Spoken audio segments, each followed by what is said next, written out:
actually really weird because it's normally lit up. It's not lit up tonight. But if you give me a can of petrol, I'll light it up. Isn't it fascinating what's going on today as well? We're popeless. We're popeless. The Roman Catholic Church is in disarray. It's quite weird what's going on. It really is. It's fascinating as well to watch it because we're going to watch this manifest and unfold over the next few months. And the weirdest thing is that a number of years ago, probably 2, maybe 3 years ago, I was talking about these subjects with friends of mine, my close mates. We were talking about what could happen. And I was suggesting to them that certain things could happen, and they're saying, well, how do you know this? How can you predict what's going to happen? I said, well, it's quite easy because history repeats itself. And it really does. Every 100 years, it normally comes round to the start. Is what? Who what? Run us down. Is it? Oh, I don't know about that. Sound like the devil.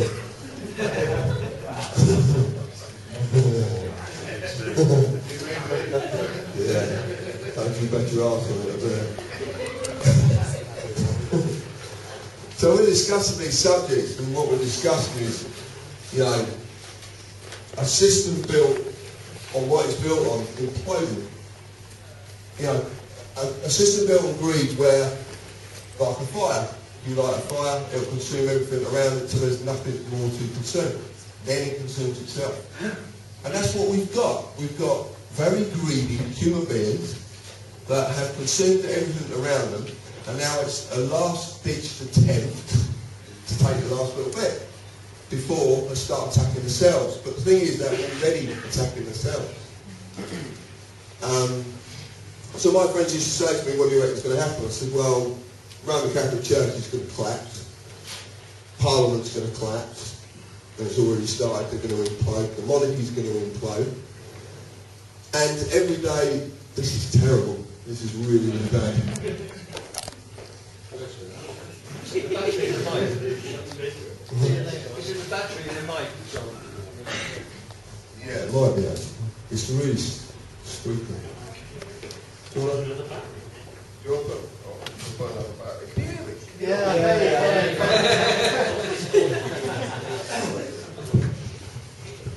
I like old because I feel trapped by it. I used to feel trapped on the slideshow. You know, a slideshow is just to stand there and like, well, I'm not dyslexic, I'm just fucking thick.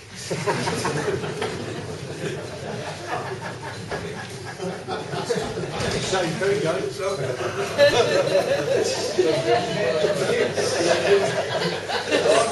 I'm standing there and I've got all this stuff written on these screens, it's written on these slides, and I'm trying to read it to the audiences. But I can't do that, I've never been able to do it, and I get tongue-tied. But then what happens is, I'll say something that's slightly not right because I've got mixed up, and then they take it and put it on the internet. He said this. No, I didn't, you daft twat. I topped it up. And it's obvious what I'm doing because I'm struggling to read it. I really am struggling. So if you actually watch the videos, you can see. And I remember being on the stage in Stoke. And do you know this story? You don't know this story. Does anybody know the story about what happened to me just before I went on stage in Stoke in front of there was about 700 people there. Well, I'll tell you that because you'll laugh. Didn't involve going to the loo, did it? It did. I know. I stood. We had a stall thing. There was Dan and Head, my missus. And I stood by the wall. I'm doing this. I'm so nervous before I go in front of the audience. And up until that point, I'd only spoken to maximum 50 people. Maximum. So I'm quietly having a chat with everyone who's walking around. I was saying, how many's here? They said it was about 600, 700. Oh, you're joking. Oh, I can't do this. Can't do this. And anyway, I was really nervous, so I went to the toilet. Well, it was one of them situations where you think you finished when you haven't finished. So, right. Politicians, you can hear me. I'm so much happier. It's far better. I don't like that away voices electronic. It messes up your voice. So anyway, so I got to the toilet, and as I walked out the toilet, I suddenly realised that I had a big wet patch. I So I've gone over to the store and took one of these new t-shirts that we're selling. I'm trying to dry it. It must have been really funny. You can imagine what what is he doing? So I'm trying to, Dave says, no, go back, they've got the blower, get your leg up here. This is true. So anyway, as this is happening, Roger Hayes is calling my name to come onto stage. Will John Harris, comes to the stage, please. Will John Harris comes to, what am I going to do? So I got my jumper and I pulled it down like this, as far as I could get it, and I had a brown collie on. And I walked up to the stage. But what was quite amazing about the whole experience was the fact that because I pissed my trousers, my nerves had gone. I didn't have any nerves. So when I stood up on the stage and looked at this sea of faces, I was like, oh, this is not quite as bad as I first anticipated, because it literally was just a sea of faces. When you're doing talks like this, it's very intimate. You know, you've got a lot of people that are very near to you, you can see their expressions, you read their body language, you know whether they're pissed off or they're having a joke with you, they know if they're bored shitless by what you're talking about because of their facial expression. There was a poor lady in the audience last night, I don't know how she was keeping her eyes open. She was nodding off, I actually said, you poor thing, please go home. Seriously, this is what it's about, you know? I see everything. So I'm stood in front of these 700, or whatever it was, and I'm stood behind this podium. You've got to watch it on the video. And if you listen to what I'm saying, I'm stuttering. I was like, because there's this laptop in front of me, and because I'm not very technically minded and I'm thick as shit, I kind of looking at the laptop, well, what the fuck do I do with this? Because the slideshow is over here, surely, and then I see, oh, there's a slideshow on there. I'm like, why am I supposed to do this? But I'd watched speakers before and they do that. Then Rog realised I was in trouble. He come over, he turned the mics off and gave me a mic. And the second he did that, I had the stage. And then I could start moving about, because I have to move about. But what was most interesting was the audience that day, because there were so many faces in the audience and I couldn't actually pick out on any individual one. Because I'm very, I'll say this in the right sense of the word as well, I'm very privileged to do this. It's a privilege to do this. I'm very honoured to do this as well. And the reason being is because I stand in front of you and I see everyone's face. I see, like I explained, I see all your facial expressions, everything. You see left and right and the back of some fucker's head. But you do. That's what you see. And one of the talks, I wanted to do a talk, we were trying to set this up, and I'll be quite honest with you, this is my retirement. This is absolutely my retirement. Today, I quit. I wanted to talk in my home. I wanted to talk to the people I belong to. I belong to the human race, and we're all brothers and sisters, no matter where we come from. But there's a special link to me and Cornish because of my family's history, because of lots of other bits. But there's a link with me in this place, a very specific one as well. So I wanted to come here. I spent the last 5 or 6 years of my life completely engrossed by this, and it's taken me away from my family. It's taken me away from my little boy, who's 12 now. My wife, or my partner, she can't be my wife because she's actually still married to someone else. Well, she could, but that used to be my cousin. Nepotism. It provides evidence of what family I come from, I promise you, because they're up to it all the time. She'll kill me when she hears this. But it's removed me from them because I found myself at the computer making excuses up why I had to be in front of that computer. And what I was doing, I was looking at it, when I go onto the internet, I look at TPUC, the website, because I have to sort the comments out, which are quite colourful. I sometimes go on the forum and just see what's generally going on, and every now and again stick my oar in. And I might look at the stats of what TPC is doing at the moment, because it's very interesting when we look at our stats, because I like to see where we're getting hits from. And there's probably only about 30 countries in the world that we don't get hits from at the moment, which is a good percentage of the world. You know, I just find it all interesting, but that's all I do.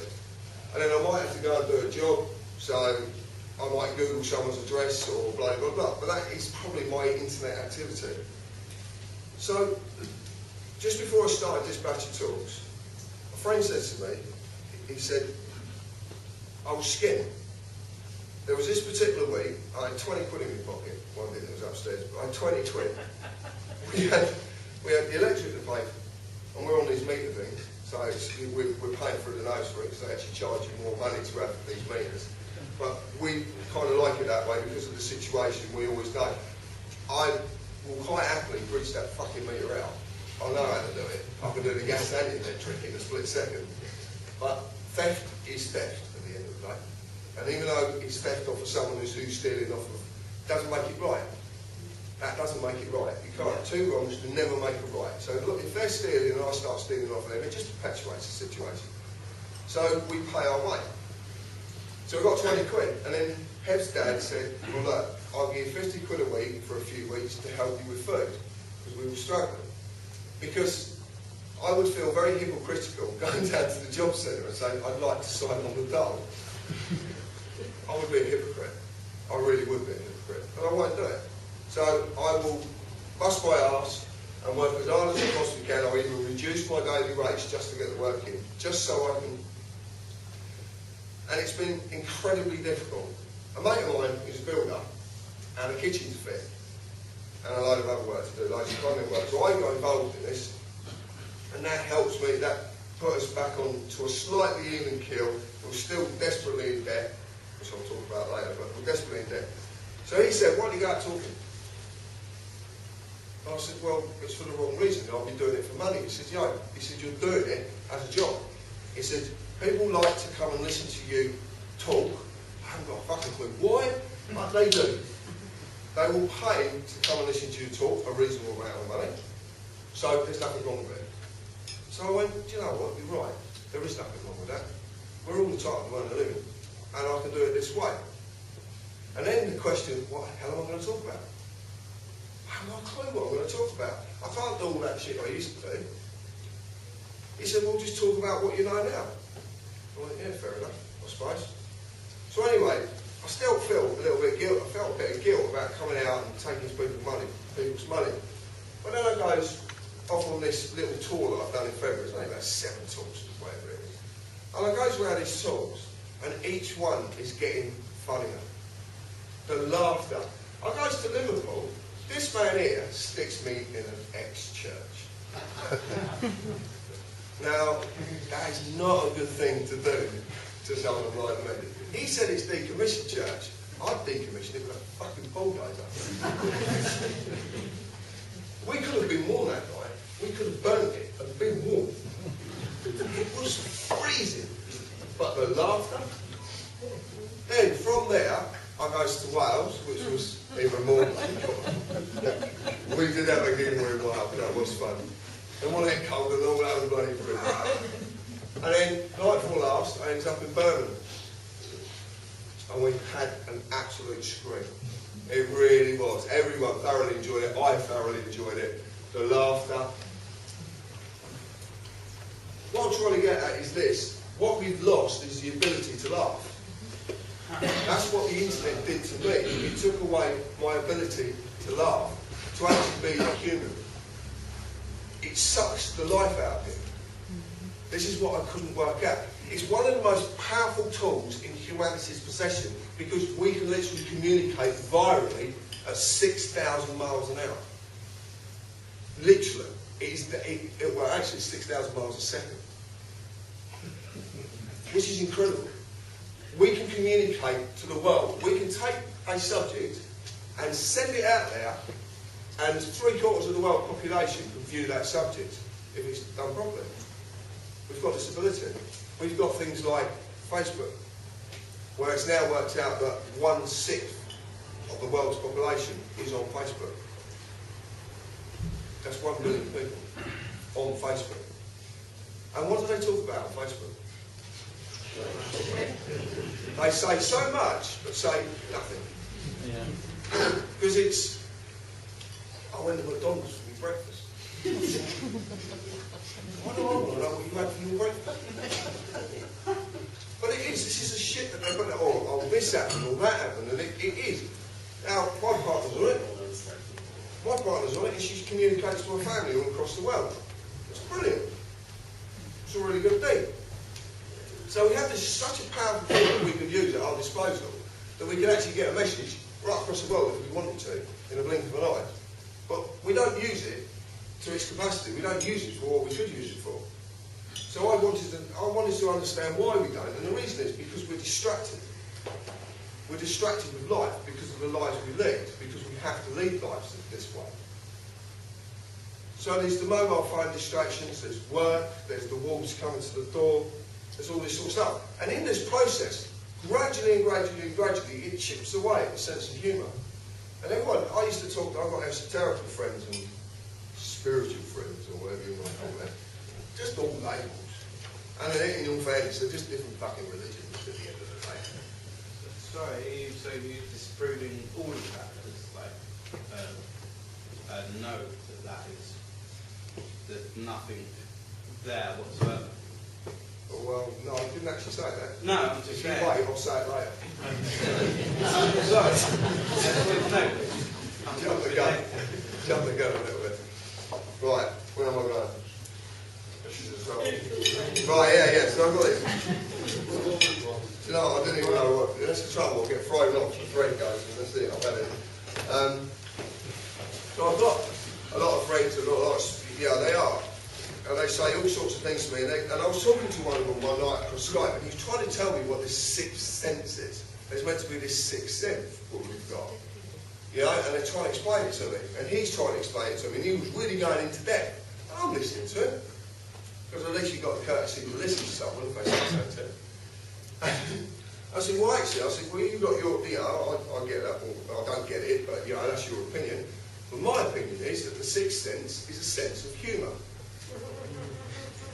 And the reason for that is because when you see someone smile or you see someone laugh, you see the real them.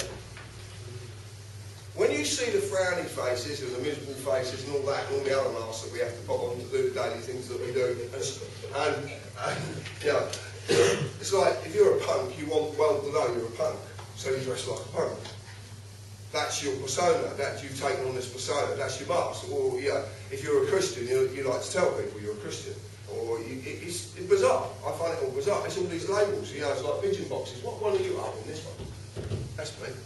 Yeah, it's really bizarre. That's what humanity kind of does. So I said, well, this sixth sense is like, when you do see people smile, when you see, and it's not just their laughter in their faces and the way their faces erupt, it's their eyes. Look in their eyes. It's absolutely fantastic to watch the roar of laughter.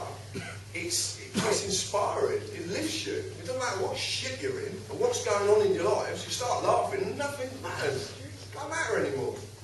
Yeah, there's a lot of bad shit going on in the world, and we shouldn't distract from the fact. But it doesn't stop us having a giggle and a laugh. One of the things that I've noticed all my life is I do somehow make people laugh, and it's generally by my own faults. At work, I'm hilarious, because I do the most stupid things. Stupid things. Yeah, where common sense should prevail that I should do something completely different. For some reason, it doesn't work when I'm up, and I'll end up doing stupid things, like shooting nail guns through my fingers and all sorts of crap. And I did actually do that. My head was pregnant with Josh, and I was doing some work in the kitchen, and I don't know if any tradesmen here, you know what paste like this, paste like go. Yes, 64mm nails, they're about that long, but they're very thin, bragged. Put a bit of trim up, so I've got my hand up behind it, trying to hold it, and I've shot it, and it's gone through my finger. I've got to walk away, because you don't feel it, because it goes through so fast. And it only doesn't go through the bone, it just literally goes through the flesh. So I peeled my finger off.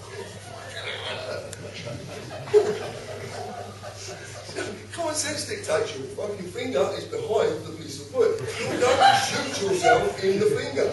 But honestly, I've got to get this job done. Bang. That's what I mean. But then when I start dealing with other subjects like life, then the common sense comes into play. It's really bizarre. I've done, 5, 6 years, sat in front of computers and all this stuff. So when I started doing this batch of talks, I've actually been away from computers because I can't get near one. Because obviously I'm busy. I'm out on the road, I'm driving hundreds of miles on roads that are becoming more ludicrous by the day. You know, you're driving along and it says, these big signs, I like these big signs that they've got. They're driving along and it says, queue ahead. Well, what the fuck am I going to queue for? I don't want to fucking queue anywhere. I want to fucking get to where I'm going. Queue ahead. Caution. 40 miles an hour. So you slow down. There's nothing on the fucking road. You slow down. So you go for the next one. 50. Oh, fuck, I'm getting 50 now. So I'm up to 50. Next one, 40. Next one, 60. Is some fucker taking the piss? Is he literally just, yeah, I can watch it, I'm watching him. 40 down to 12. 50 down. I would if it was me. I would do it. I would do it. Wouldn't you? It's going to be fucking screaming, wouldn't it? You could get mate in his real fast car. 20.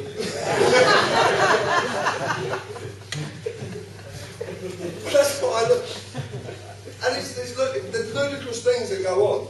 And the first section of that was the M25 round by Heathrow, which is, and what do they call it? I can't remember what they call it now. So like monitored speed area. Variable speed limit. Hey? Variable. Yeah, durable speed area. Yeah. Oh my God.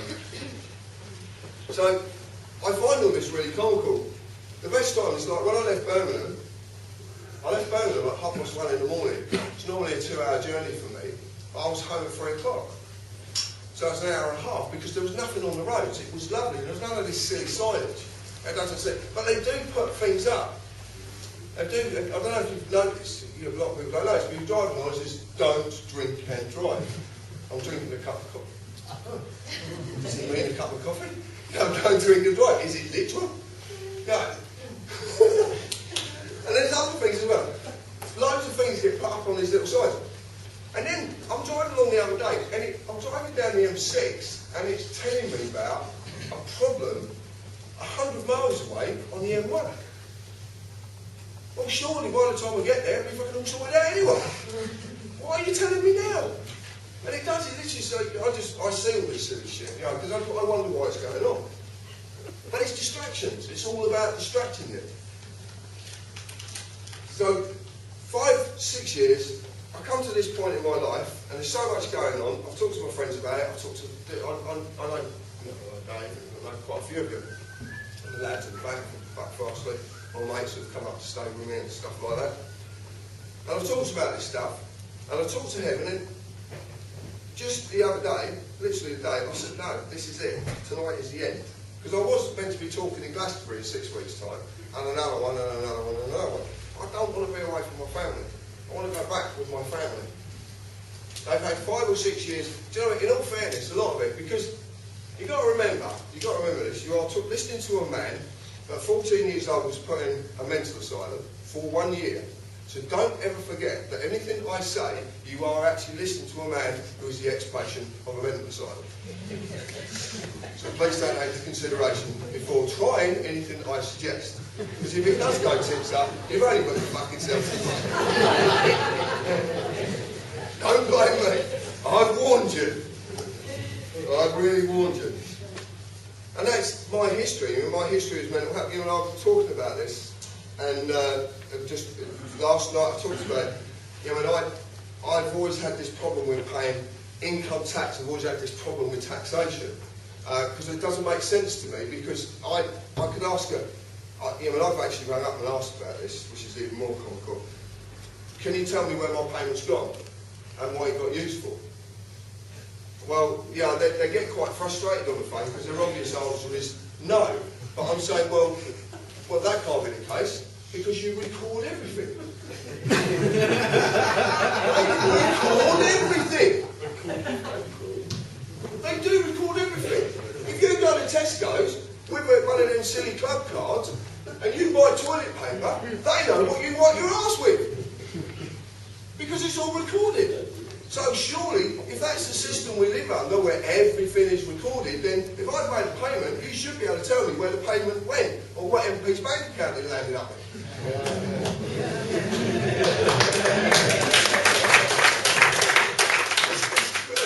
It's true though.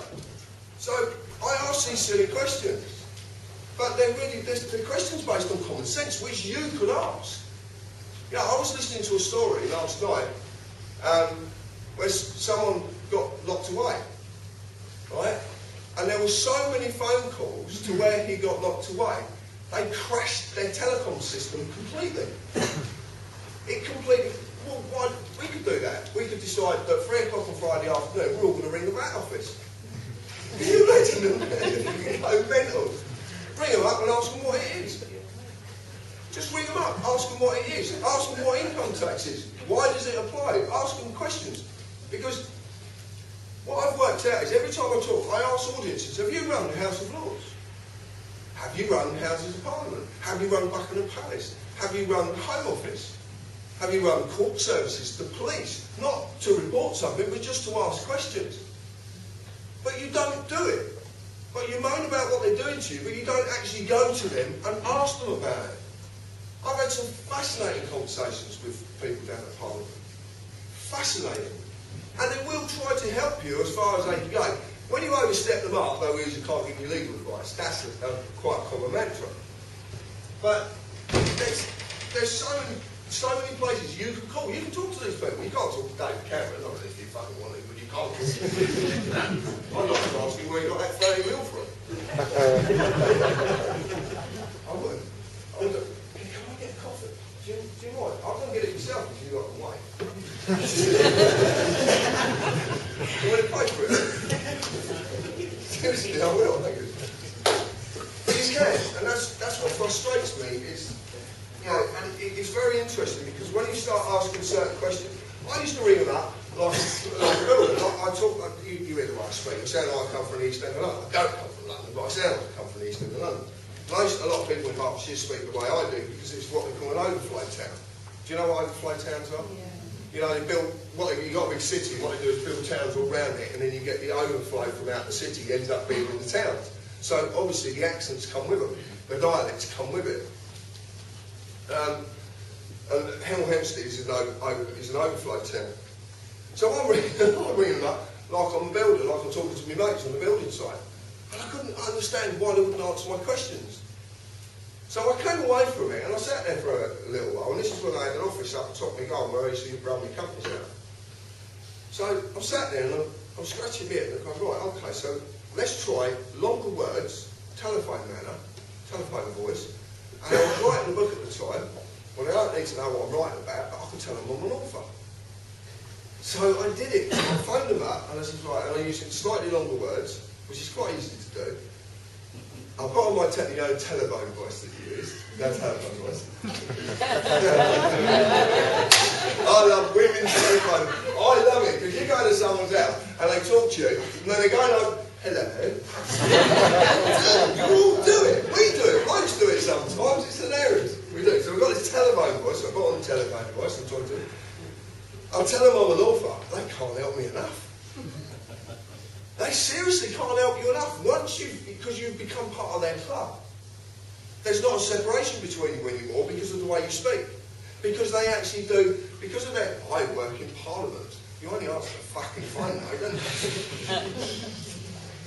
But it's the impression of where you work. You know, you like to demonstrate this. You know, I want better quality. I remember watching the programme once, and what was her name? There was an MP on there.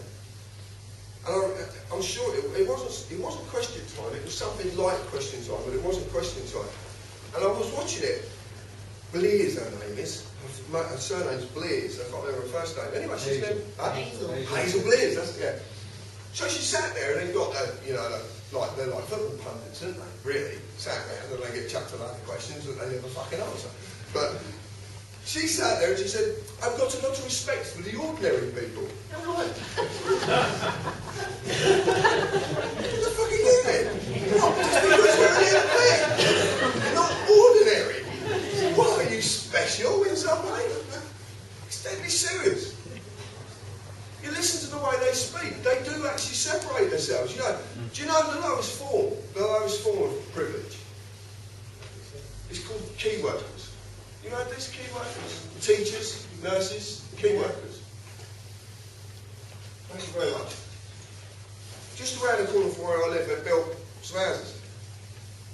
And there was blocks of flats and houses all amalgamated. Now, I don't know if you know the rule about house building now, but they changed it a little while ago. But 15% of any major construction of houses has to be, 15% of it has to be social housing. Do you know that? Yeah. That's why, yeah, you go to these estates that they build, and you will see sort of the private element, and then you'll see the council element. Okay, and there is a massive, you can tell as well, because when you go around there, BMW, Merc, you know, all the cars, when you go around there, clapped out old Fiesta, you can tell there's a difference. Well, they built these houses, and then we asked about them.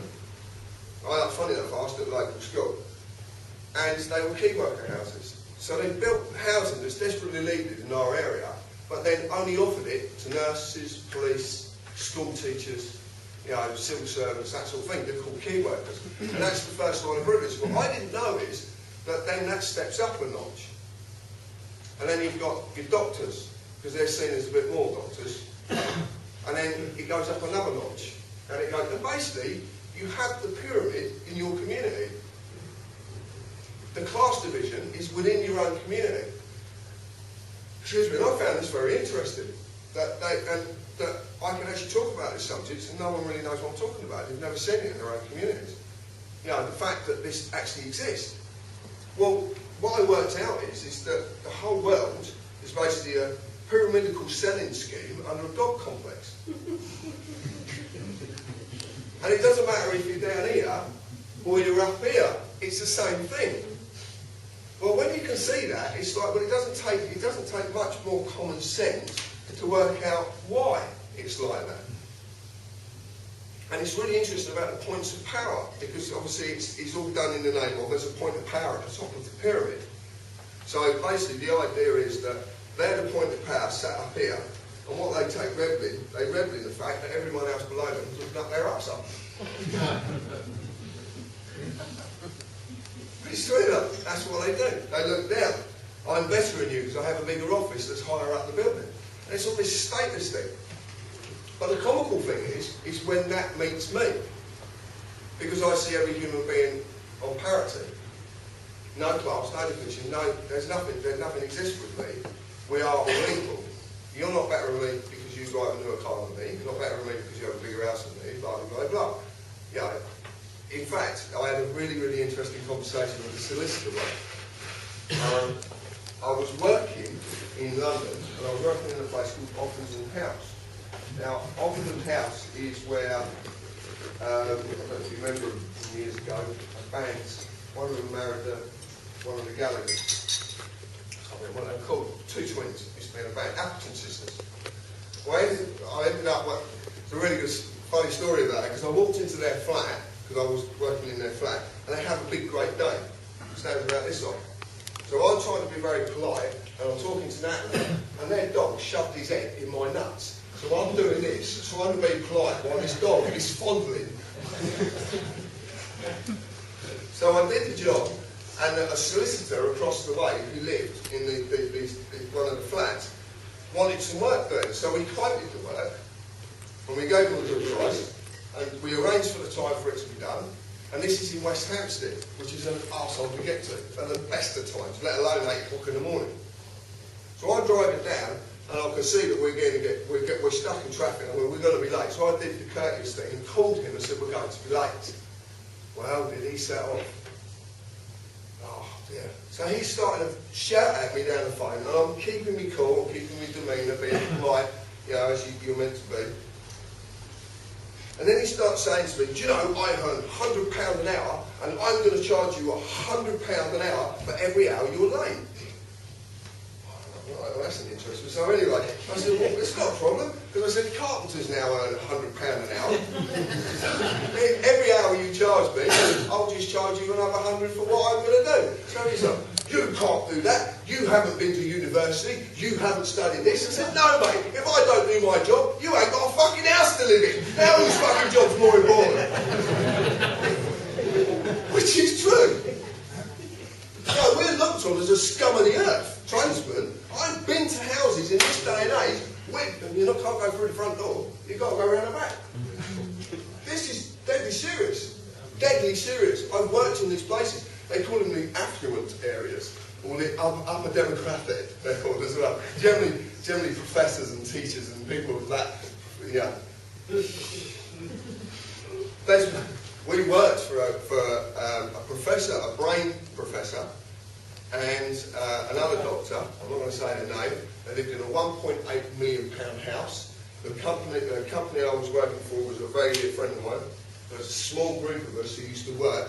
There was a bricklayer, I was a chippy, there was a couple of labourers, a plasterer, but we all mucked in as well. We didn't just do our own jobs, we do anything that needs to be done. And that's what's good about little companies, you don't get prima donnas. I'm a carpenter, I don't fucking sweep up. You fucking do now, here's a brush, get on with it.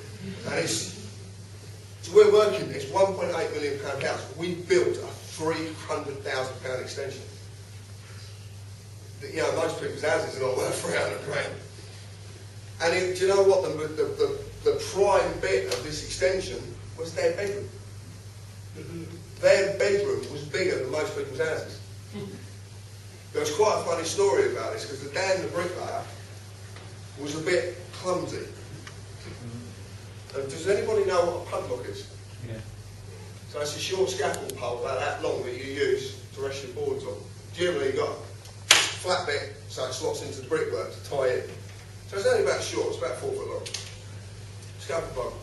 We're adapting the scaffold we're not allowed to do without a scaffold ticket.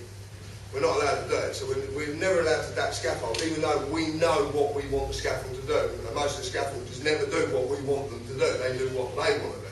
So we're adapting the scaffold, and we're 2 decks up.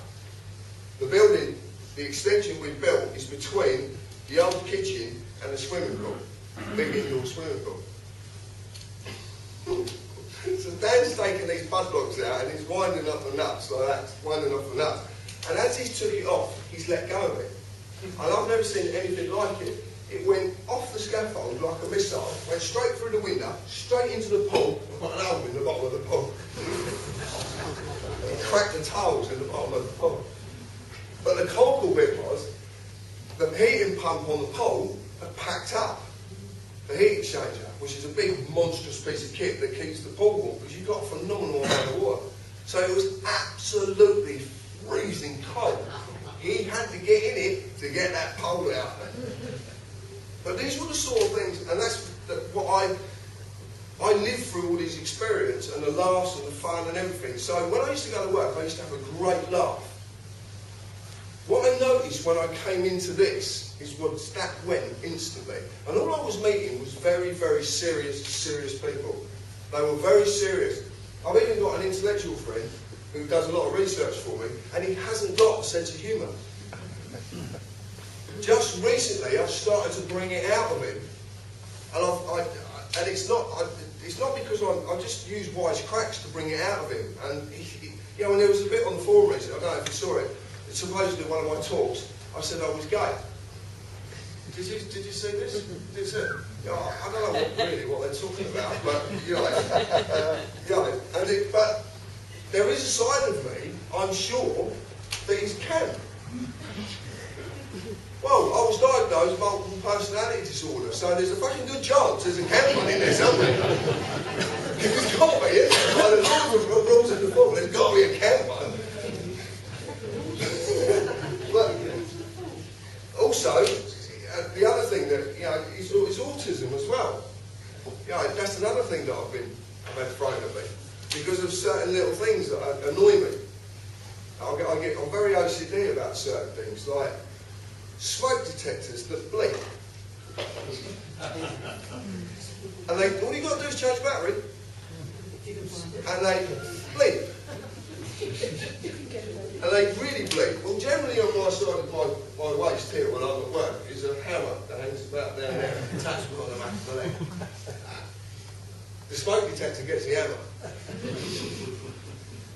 I can't help it, these things drive me nuts because, to me, and that's why sometimes when I've gone out talking and I look at an audience and I'm explaining something, I get incredibly frustrated because you don't get what I'm talking about because it's sometimes too simple to get because we live in the world of intellect and knowledge and you must know this and you must know that and you go, well, you don't need it. You don't need this shit. You really don't. It's very simple.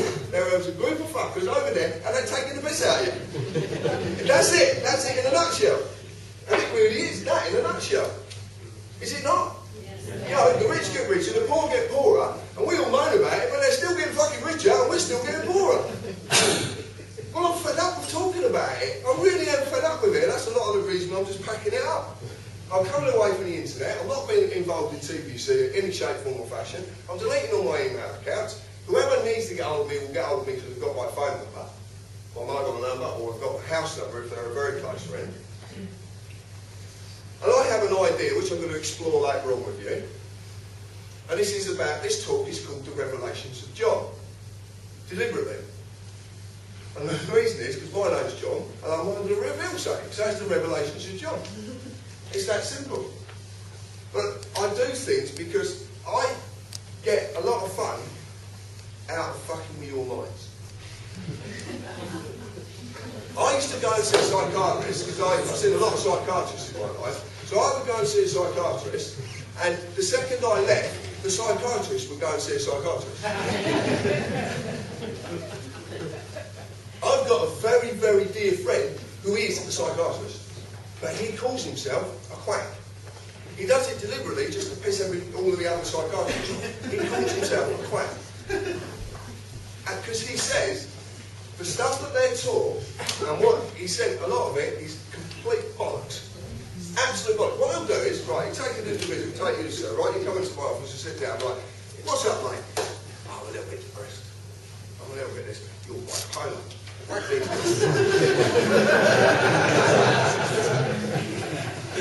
so you go away going, he's told me I'm bipolar.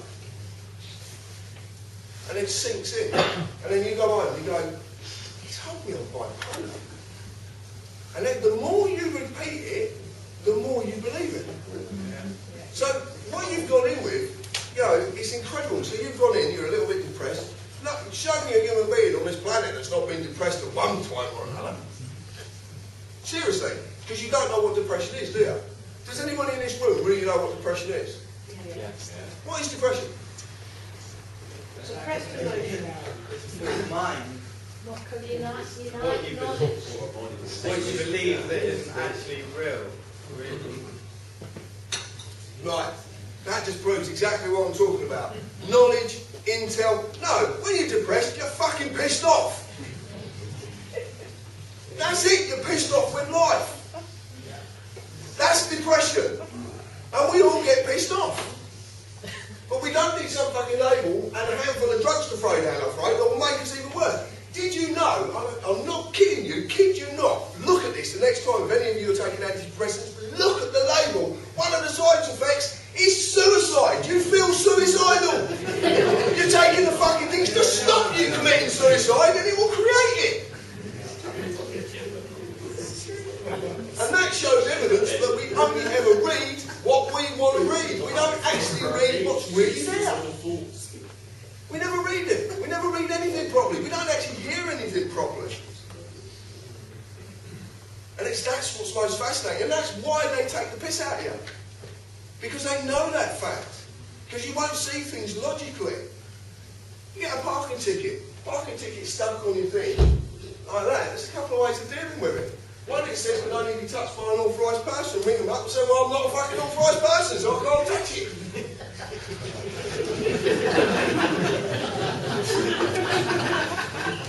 It's got a corporate logo on it. No, it's got a corporate logo on it. It will say whatever council it's come from, corporate logo. So write back to them and say, this parking ticket's 30 quid. Well, by chance, I'm going to actually charge you 30 quid for advertising your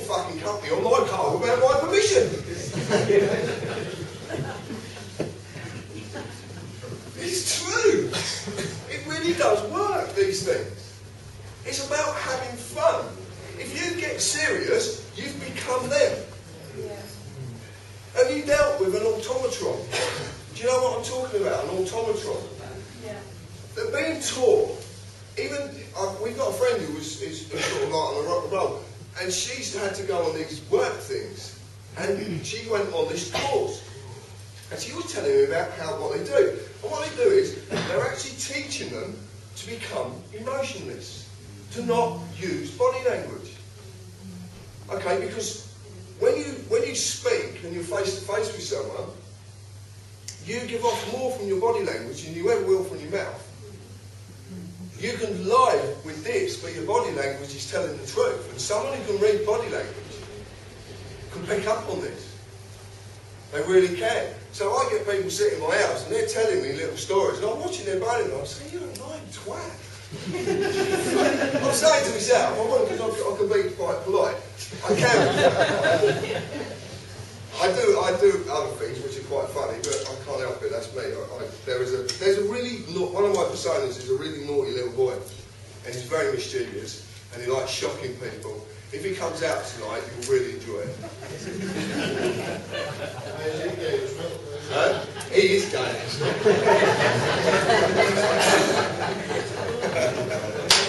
I am going to miss this, I must admit. I am going to miss it. Someone asked me how I can do this.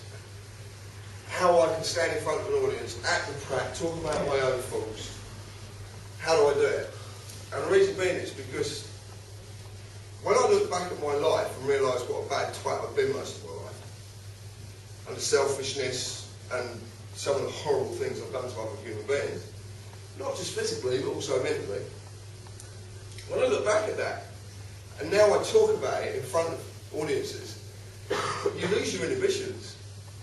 I haven't got any inhibitions anymore regarding these subjects. I don't care what someone writes on the forum. You know, I'm going to talk about something tonight which is ludicrous and laughable. And really, I'm opening myself up for a big fall, but maybe I'm designing that in a way. Who's laughing? You know what I'm going to say, don't you? No, and it's what I find, and that's what gave me the ability to do it. One of the biggest things that we fear is public speaking for some reason. We don't want to, you know, I had it in band, there was a lad asked me a question, and he goes, I said, no, stand up. And he's like, oh, no. I said, stand up and ask the question, because the second you stand up, all eyes. And it does, it can be quite frightening. I've even been in situations where, you know, and this was recently, I was asked to go to something, which I didn't really want to go to, but I wanted to help the bloke out, so I actually went to it. I went to an annual general meeting, and I went as a proxy. Now, proxies are not allowed to speak. You're not allowed to ask questions. You're there for a vote. It's a proxy vote, is what it's called. And the most comical bit about this is, it was involving a nudist camp. I spent 2.5 months working on a nudist camp. My mate is a bricklayer and he's an atrist. And his house bungalow flooded and I had to go to he told me... It doesn't say it doesn't. Seriously, whatever you're told about a nudist camp and the images you form about a nudist camp is not what you're going to see. Because generally, most of them are like 70, 80. And if you want to see what you're going to look like at 70 or 80, go to a nudist camp. Seriously. And do you know what the strangest thing is? There was, I will never forget this, it was so funny. There was this bloke, he was a really lovely guy actually, I got to know him. And he was cutting his hedge with a hedge trimmer. You've got to imagine, this is a big hedge trimmer. He had a t-shirt on, but the bit that could actually get caught in the hedge trimmer had no protection whatsoever.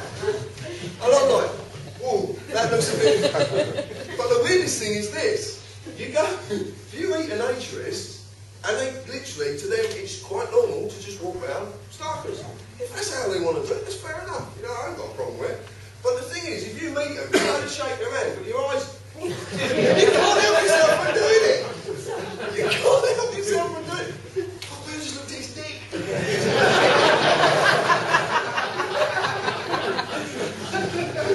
And it's really awful. But it was a fascinating experience. When I ended up in this meeting, and for some reason I was allowed allowed to talk. So I stood up and about my nerves hit me. It was phenomenal. I was like that, and I didn't know what to say. Because I really didn't want to be there anyway. It was all to do with the politics of this. And basically what the politics is, it's quite simple. This family opened this noodles place. It's not very far from where I live. Well, it is. It's a few miles. But there's 3 of them. And one got bought up. Now this noodles camp is literally about 200 yards from the M25. If you go another half a mile, you've got the M1. This is prime location to build. One noodles camp got sold of the 4, and a bloke built 3 big houses of it.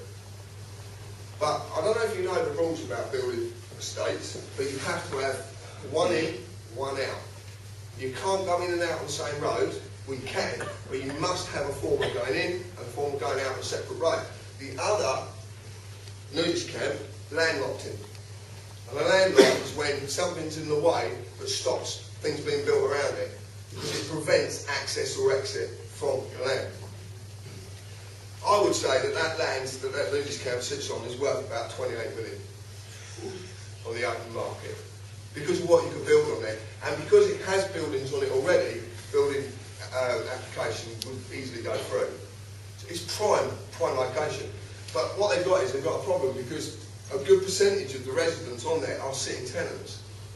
So what they tried to do about a year ago was redo their contracts at a yearly rollover. I don't know if you noticed this, but the councils have started to do this as well, the local councils. You know, I live in a council house. Yeah, I live in that, and ours is permanent. It's a permanent residency. We can stay there probably as long until we die. But the kids that are going into these houses are now having to sign it's a rollover on a year. So basically they can terminate it whenever they want. That's the whole, they've only got to give you a year's notice. So that's what I got involved in. Well, I went down there and I listened to this thing, but it was just really, really bizarre. The whole thing was very bizarre because it's a very corporate setup. And I didn't expect to see such a corporate setup regarding this place, where generally it's like a little village, if you like. It's only a little village where they decide they want to walk around with nothing on. Which is bizarre, but there you go.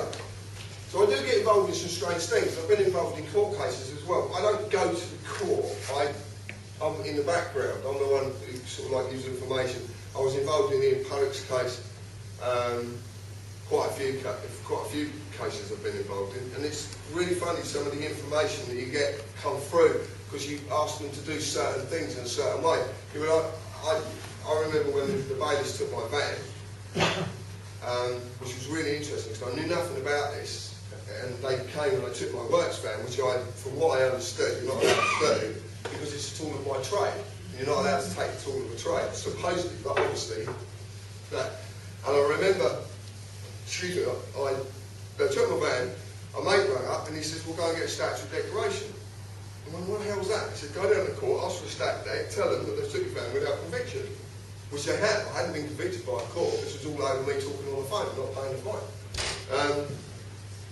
So anyway, I went to the court, I got this stat deck, and I looked at it, and I was like, I don't really feel this out. So anyway, he told me what happened. He said, look, you haven't, and it's true, I hadn't been to court. So I just thought, well, I haven't been to court, they took me there, I want it back basically, I don't know. So anyway, I took it to the office, court office, and I've gone in there, and this lovely lady was sat the other side, beautiful smile, and she said to me,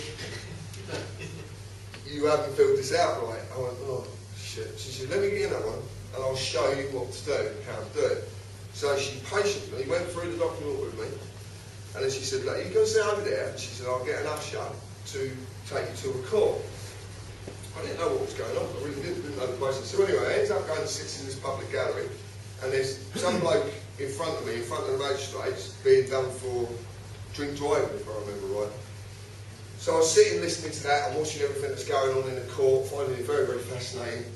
And then the usher came in and said, actually you're in the wrong court, we need you in another court. So off we went again. And he was ever so nice, he was a lovely fella, he actually apologised as well. Down the steps we went into court number 1, and I walked in. I didn't go anywhere near the dock or anything like that. I just literally walked in and he took the paperwork from me. He said, you just stand there a minute and you give it to the magistrate. The the lady in the middle, give her the form, she looked at it, signed it, give me it back. I said, right, what's happening? He said, oh, go and get your van. I said, well, hold on, I said, run that past me again. He said, go and get your van. We will now send the fax to the bailiffs who took your van to say that you've got to have your van back. I said, well, what about the money? He said, oh no, that's all quashed. I said, oh my, hold on a minute, what's going on here? This is really interesting. Well, then I started to look at statutory declarations because I wanted to find out what they really did. And it turns out that you're fooled into going into depot and paying a fortune to change your name. Well, actually, you can do it with a statutory declaration, or you can do it with an affidavit. All you've got to do is declare that you want to be called something different and get someone to witness it. That's it. Job done. So I found that out about the stat decks. There's another one about the conviction, obviously, without being convicted. Well, I don't know if that actually applies to all fixed penalty notices, because obviously you've been prosecuted or you've been fined without a conviction. So you've never been to a court and been convicted. It's someone just throwing a thing at you and saying, I want you to pay that. So I find that very interesting, this stat decks. But what I did find quite fascinating was a friend of mine was doing the same process, and he went to a court and they wanted 50 quid for stat deck. They actually charged him £50 for statutory declaration. So there's no guarantee the magistrate's going to sign it, go your favour. Yes, ma'am. So I've got a little bit of a question.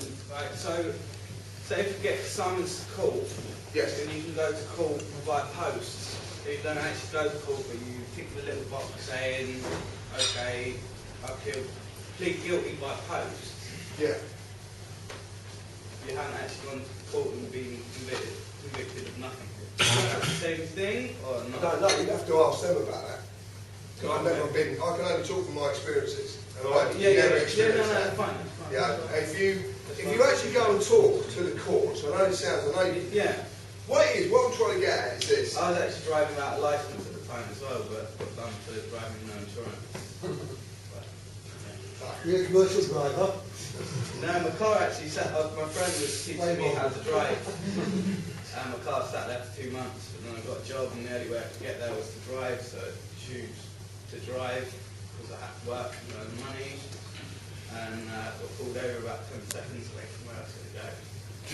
Took my car, crashed my car, and got 8 points on a non-existent licence, which is, I actually got away quite lucky. But your licence is very existent, isn't it? Yeah. And the points are existent, and the insurance is existent. Yeah, only if you have mixed. No, it is very existent, and you can't do nothing but. That's why I never went into anything to do with car, deregistering car. I never spoke about it. I got a friend who went into it heavily, well, I know Richard. I never touched it because I realised very, very soon there's no way out of it. No way out of it. And the only reason I realised that is because you're slaves. Yeah, more of No, that. you're slaves. No, More of that, no, you don't agree to it, you're not. Of course you're not. I had this last night and the bloke says, no, I don't believe I'm a slave. I said, well, it's okay. Well, you don't believe the police have power. So you don't believe they'll come and drag you to a cell. Yeah, but there is enforcing two forms of law, aren't there? They're enforcing common law and the civil law. that's You know, the civil law is, you have to admit that. The civil law covers your whole driving licence, insurance, and shit like that. You know? The common law of the road is the law of nuisance. As long as you're not causing a nuisance. Fascinating. I'm Absolutely. fucking right. Absolutely. Fascinating and right. If that's your opinion. No, that's what I agree because it's right. I find that very, very fascinating. Enjoy jail, then. It's right. Have you not got an answer? Pardon? Have you got an answer? I've got an answer. Well, I'll find it very... I've had all these conversations before, and it's very, very interesting. I find that I get thrown this, you know, I mean... I've got a question. Has someone got to you, John? Has someone got to me? Yeah, you just completely changed your tune from the video. You switched me on to all this, Okay. right, and you've completely changed your tune. What's going on? Who would it be then? Who's got to me? I don't know, I'm asking you. No, That's the question, that's my question. You can't answer the question, the question. My question is you, has someone got to you? Just can't do that. I'm an honest man. Someone Speak needs the a truth. P word. So if I actually say to you that I haven't been got at, Right. then that's the absolute truth. Fine, I believe you. Right? Yeah, no. Well, Hang on. Excuse me, can we just please Can we just leave the speaker speak tonight? If you've got questions, please ask the questions later. No. Give the speaker the dignity Yeah, to yeah, speak. I want to hear what you say.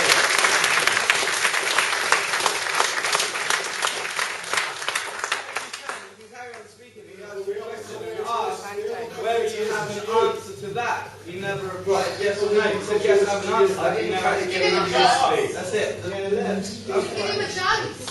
Carry on, John. Right. Carry on, John. Yeah. A friend of mine had exactly the same face. Okay?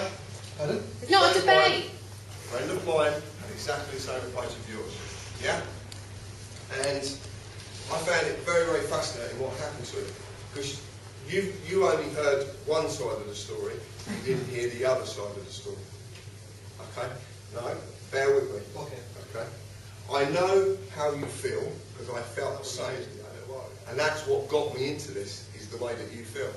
And the passion that you're showing, and the anger as well. There's a great, no, there is. There's a great deal of anger in this, because you're pissed off that they can do that, and you want to do your thing. That's fine. So my friend did this, and all of a sudden he found out the full force of the law. That's why they call it the full force of the law. Because they don't give a fuck. You don't comply, they will beat you fucking senseless. And it doesn't matter what words come out of your mouth, they will still do it. You will not stop them doing it. They will put you in a cell and kick 6 bells of shit out of you. They will hang you up by your fucking ankles if they need to. And no one can stop them doing it. No one. There's no words that can stop them. None of your actions are going to stop them.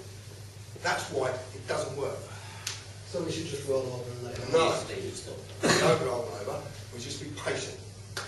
Because if you listen, I'm listening. give me back. I'm Look. all ears, John.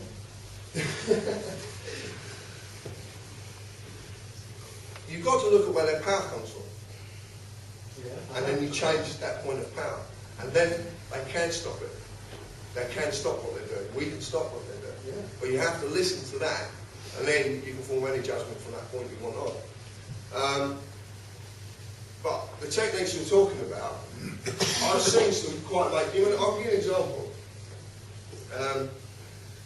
I've seen some amazing, I've done some like, I was on the M27, 127 miles per hour, flashed by a camera with a BBC cameraman stood beside it.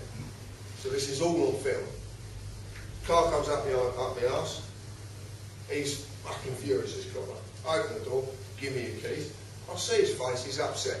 I give him my keys, no problem with that whatsoever. No problem. I got out of the car, I joined him in his Volvo. 20 minutes later, I shook his hand, said what a pleasure it was to meet him, what a lovely chat. Walked back to my car.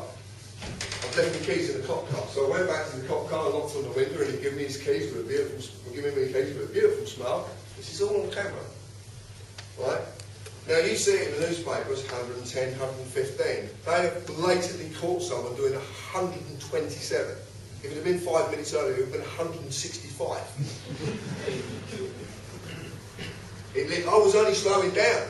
That's why I was at 127, because I was slowing down from 165. I had ST220. So I've got an ST220, which is a 4-1-day, 220 brake horsepower. It's built to do 165 miles an hour. It can handle, the car handles perfectly at that speed, it has the tyres to do that speed, and I was driving on a fucking racetrack. And I'll tell you why the M6 toll road is a racetrack. Go and look at the tarmac. It's exactly the same formulation as racetracks, because that is a racetrack for the rich. Because no other fucker uses it because it's too expensive. If I go out there in my little van, it's 11 quid, one way. So it's 22 quid to go up and back down.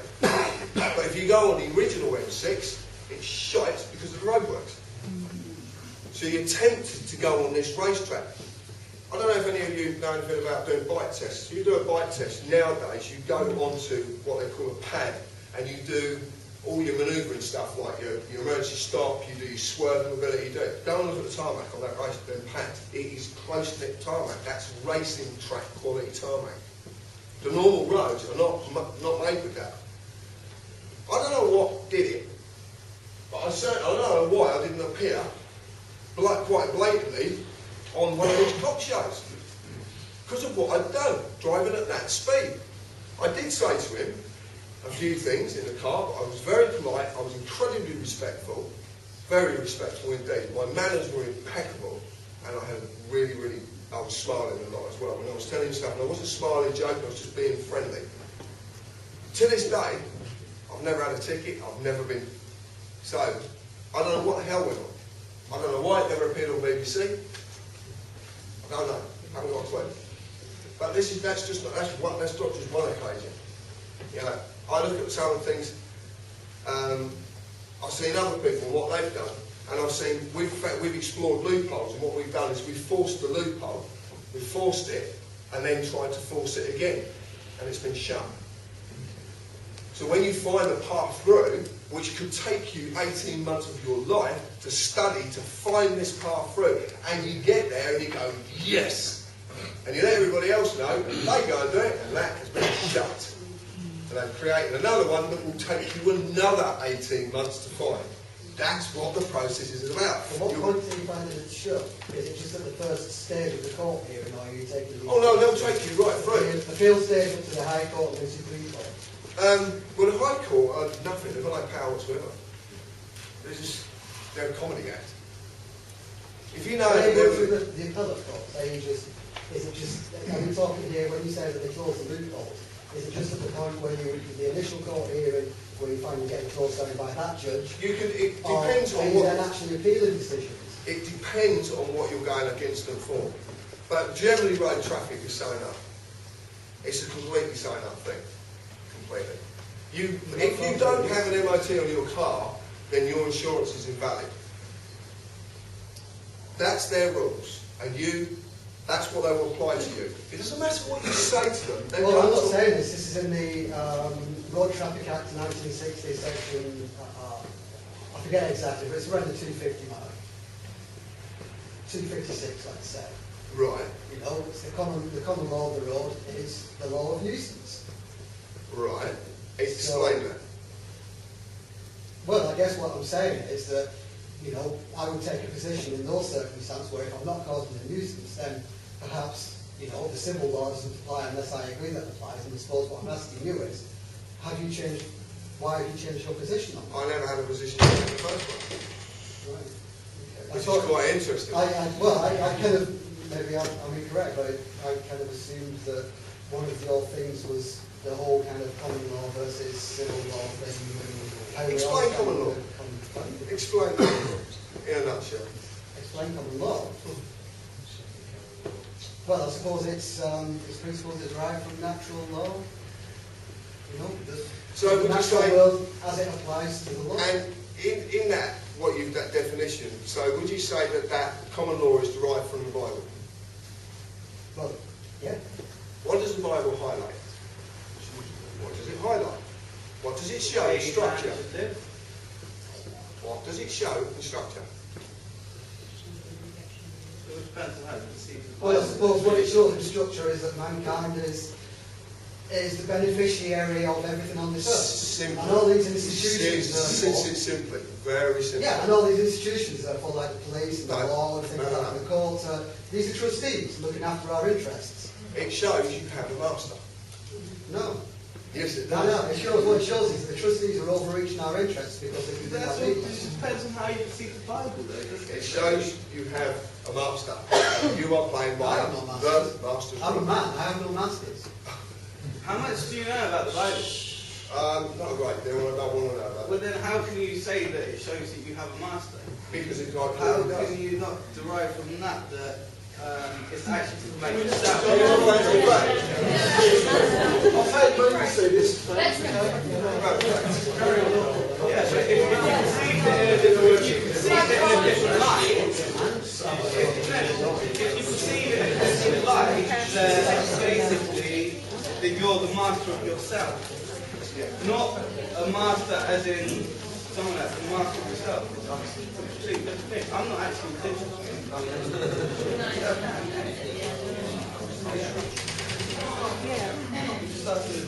Yeah.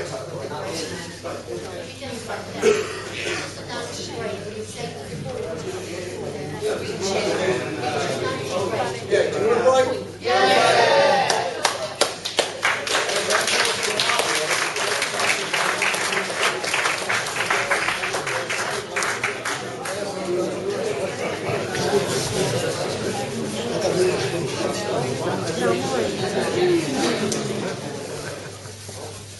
I've never been anywhere and there's been a raffle halfway through.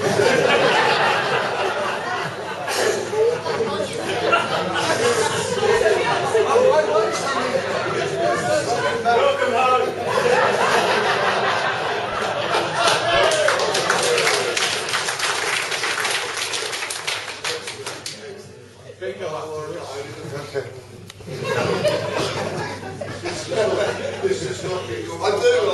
You don't know how much I miss this place. You really don't. I do. I love. You're here now. I know. Oh, listen to that. You're here now.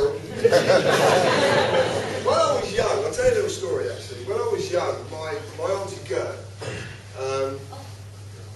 said to me, she said, obviously, you live near London. You know, it's really weird actually because a lot of Cornish people and Welsh and Scottish, when you speak the way I do, they kind of instantly, you come from London. Well, no, I don't. I live 26 miles outside of London. Hemel Hempstead is a town, like I said, an overflow town, so there's Hemel, Stevenage, all the different, but we all speak very similar. She said to me, so you're going to forget how you're Cornish talk, because you're growing up in Hertfordshire. So she said, you need to know a little rhyme. Well, it's a tiny, I was a dot, you know, so I was kind of none of this sense to me, I'm only a little kid. And she was really old, I'll explain that later, really old. And she said to me, I want you to remember this. She says, here's a poem from way down west to wish you all the very best assaults in the coming years. You have the best of luck in years. And I've never forgotten it. And every time I want to feel home, I recite it. Because it reminds me how dear I hold this place. And later on, not now, later on, I do want to tell you a few things, but it is going to be presented in story form. Because a lot of the stuff I'll be talking about, I can give you no evidence about it. And in some ways it doesn't need evidence. It's like I need to say it to you tonight because someone in this audience is going to say something back to me. I'm missing a part of the puzzle. And I need that last part of that puzzle. And then everything falls into place. When I spoke to Graham, who very generously, and his wife, Sonia's lovely meal tonight, thank you very much. When I spoke to him and he said about doing the talk, and originally it was going to be in Camborne, wasn't it? He wasn't going to come here, and then we were going to go to Camborne, and then he came back to here because I said, I want to be able to see where I was born. But I reckon I've got respect for the fucking Pope, right? Yeah, sorry about that. There's obviously the Roman Catholic Church is popeless at the moment. I don't quite know what that means, actually, popeless. I don't know. There must be some reason. People bullshit. People bullshit. Very powerful people bullshit. So anyway, I want to open up a little bit to you and say, right, where do you want to go with this? What do you want to know about? If it's quite a complicated question like yours was, or yours, my friend, then we'll limit it to a few sentences, okay? A few sentences. We won't, because it's not really, because obviously a lot of people come from a long way, want to hear about a multitude of subjects, okay? And it's not just about what you want to hear about, it's what everybody else wants to hear about. But I'm very interested to obviously talk about the things that you want to talk about. The idea of this in the first place was to actually get the audiences to direct where I go. You know, I've been sat in the car with my wife, my partner, driving to a talk, and she said, what are you going to talk about next, bro? I have my job, see what comes out. Because that's how I do it. It's off the cuff. There is no planning. There's no screen show. There's no script. I've tried scripts, and I was going to be in a film. I don't know. You probably don't know who you know about this. I was going to play a dodgy copper in a film, which a friend of mine is making. It's Brian Harvey, the XC17 singer, and he's making this film. And I was going to play Teflon Harris because nothing sticks.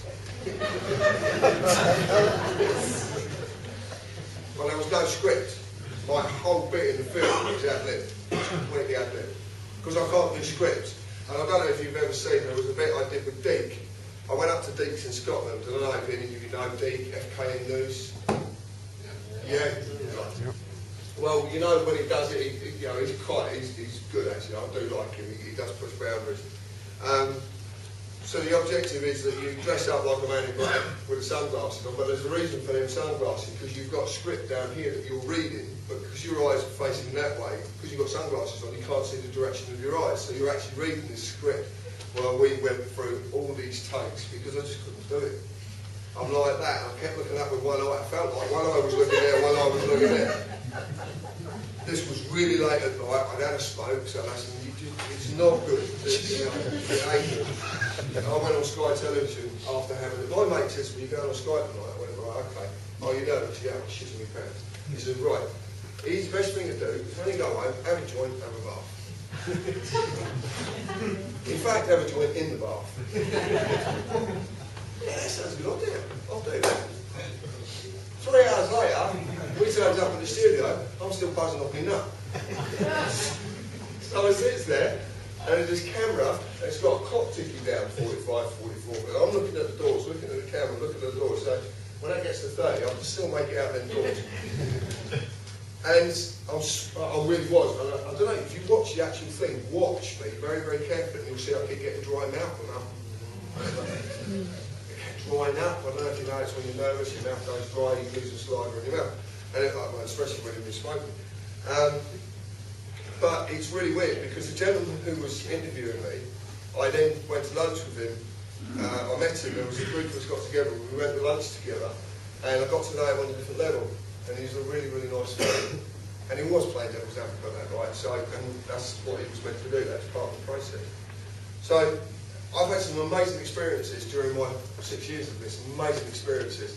And I want to relate a few experiences now to you, but I would like you to direct what experiences I talk about, because the only thing I can talk about are my experiences. I can't talk about anything I've never experienced. So if you give me a subject and I haven't experienced it, I can't answer. Okay? So what would you like to know? Well, you know what? I could have put money on it. You're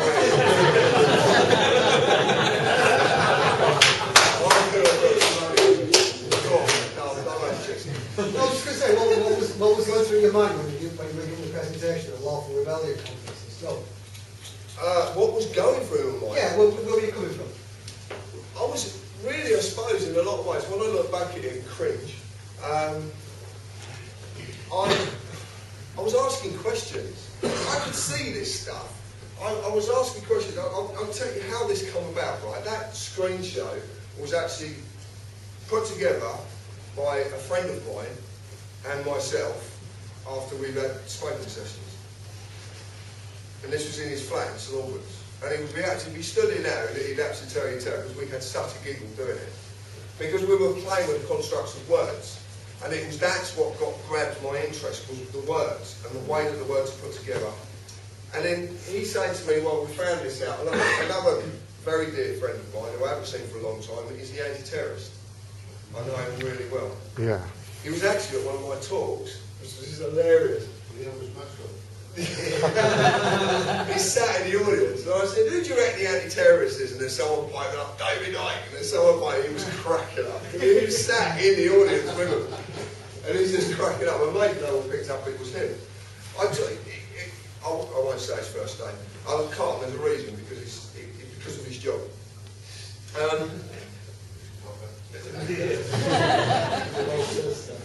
He's a Hollywood actor. No way. That's all I'm saying.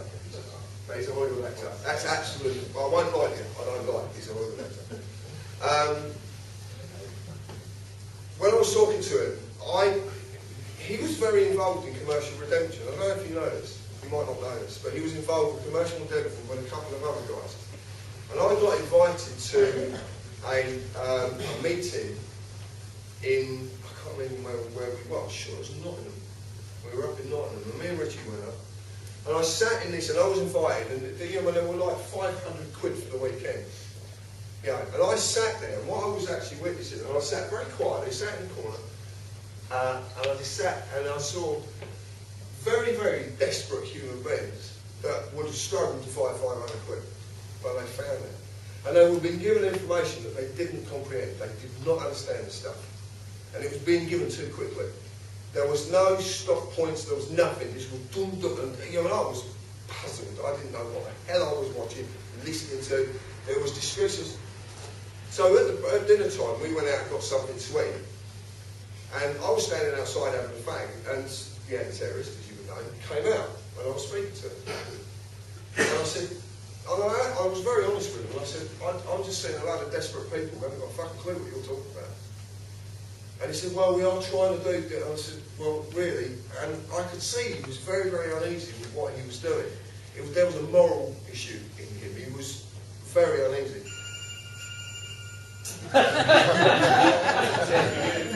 It is. I haven't spoken to him for ages. That's what I do.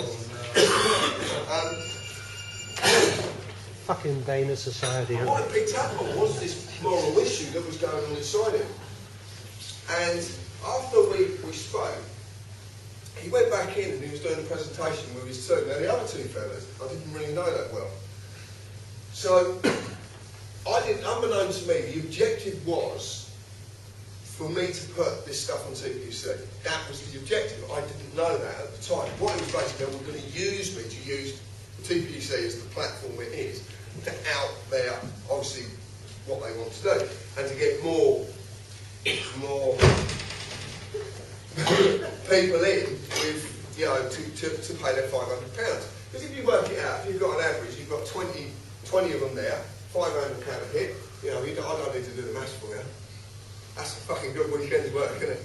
Seriously, that is a good weekend's work. I got offered 40,000 for a weekend's work. This was about 3 years ago. I got offered £40,000 for 1 weekend's work. And that was to tell leading businessmen all the loopholes I know about. All the legal loopholes I know about.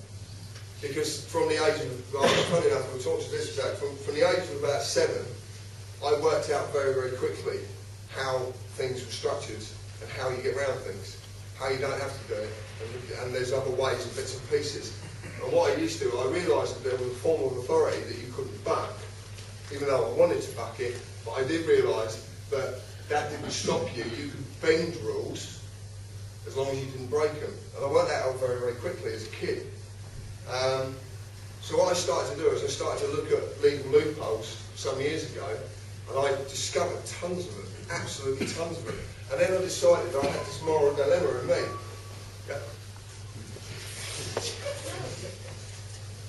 If I had my hammer, this is where the fucking autism will come in. You see it? Right. So I had all these legal loopholes that I was dealing with, and then I had a moral dilemma. Now I've been offered 40 grand, and 40 grand will go a long way in my life, because of the simplistic life I lead. 40 grand is going to go a long way. But then I'm going to be giving them information that's going to allow them to rip you off even more. I can't do that. I can't do it. You know? Or what? Or sew it up. No, we wouldn't. No, they would use this because it was phenomenal, this information. It was so... years ago, I told the audience last night, I was a bank robber. I'm 19 years old, I was a bank robber. But I never used to wear masks and go with a shotgun, like most of the people with my accent, like Danny Dyer and all that. Don't do it, none of that. What I used to do is use paperwork, just a really simple piece of paperwork, one piece of paper.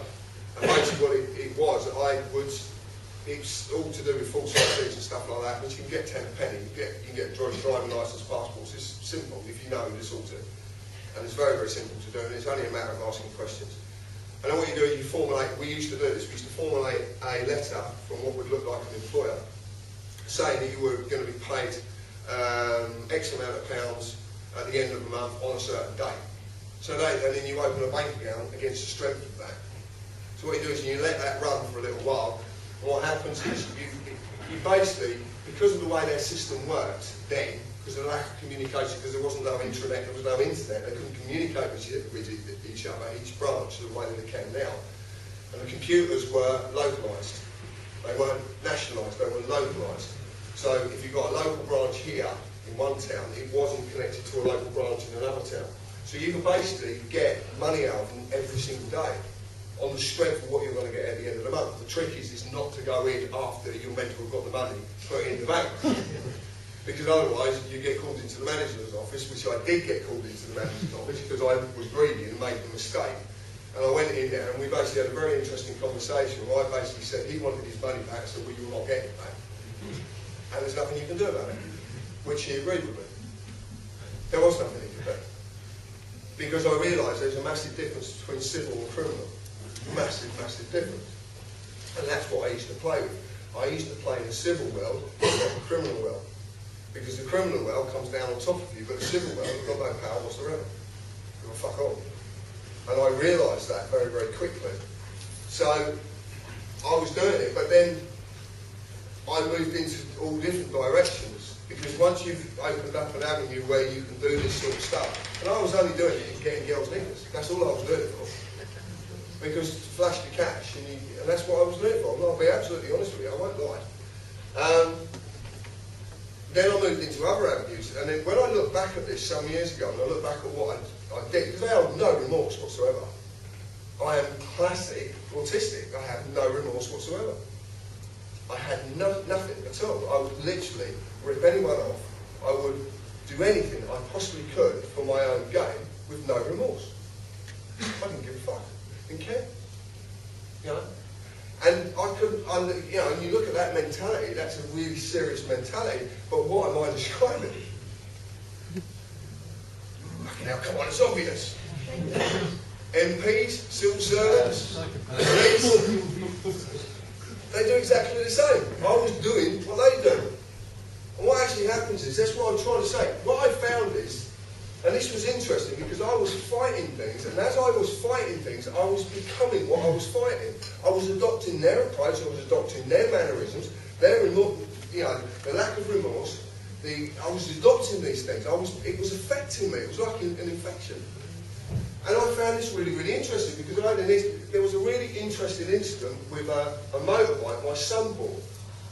And anyway, he's bought this bike and he's brought it home, and I said, how much did you pay for that? 200 quid. And I've gone and looked at it and said, there's no fucking way you pay 200 quid for that. And I do know a lot, I love motorbikes, so I'm quite up on them. So I'm like, I'll let it go. That's been nicked, I know it. Anyway, I let it go. Because he's bought it in good faith, supposedly. But he's a good lad, so I do know now he did buy it in good faith. I said, mate, that's slightly too good for 200 quid. Now, if he said 700, I'll buy it. Slightly. Anyway, this was at the beginning of the weekend. On the Monday morning, I opened the door, 2 CID officers for St Albans. We've got a warrant to search on premises. Well, I do something, and it's a habit, I do it. What I do is I step outside, shut the door behind me. I can't help it, it's just something I do. Especially, and it doesn't happen all the time, but at very specific times it happens. And I just step outside, shut the door, and say, right, can I have a look at the warrant? Yeah, mate, yeah, have a look. So I'm having a look at the warrant, and I say, we're right.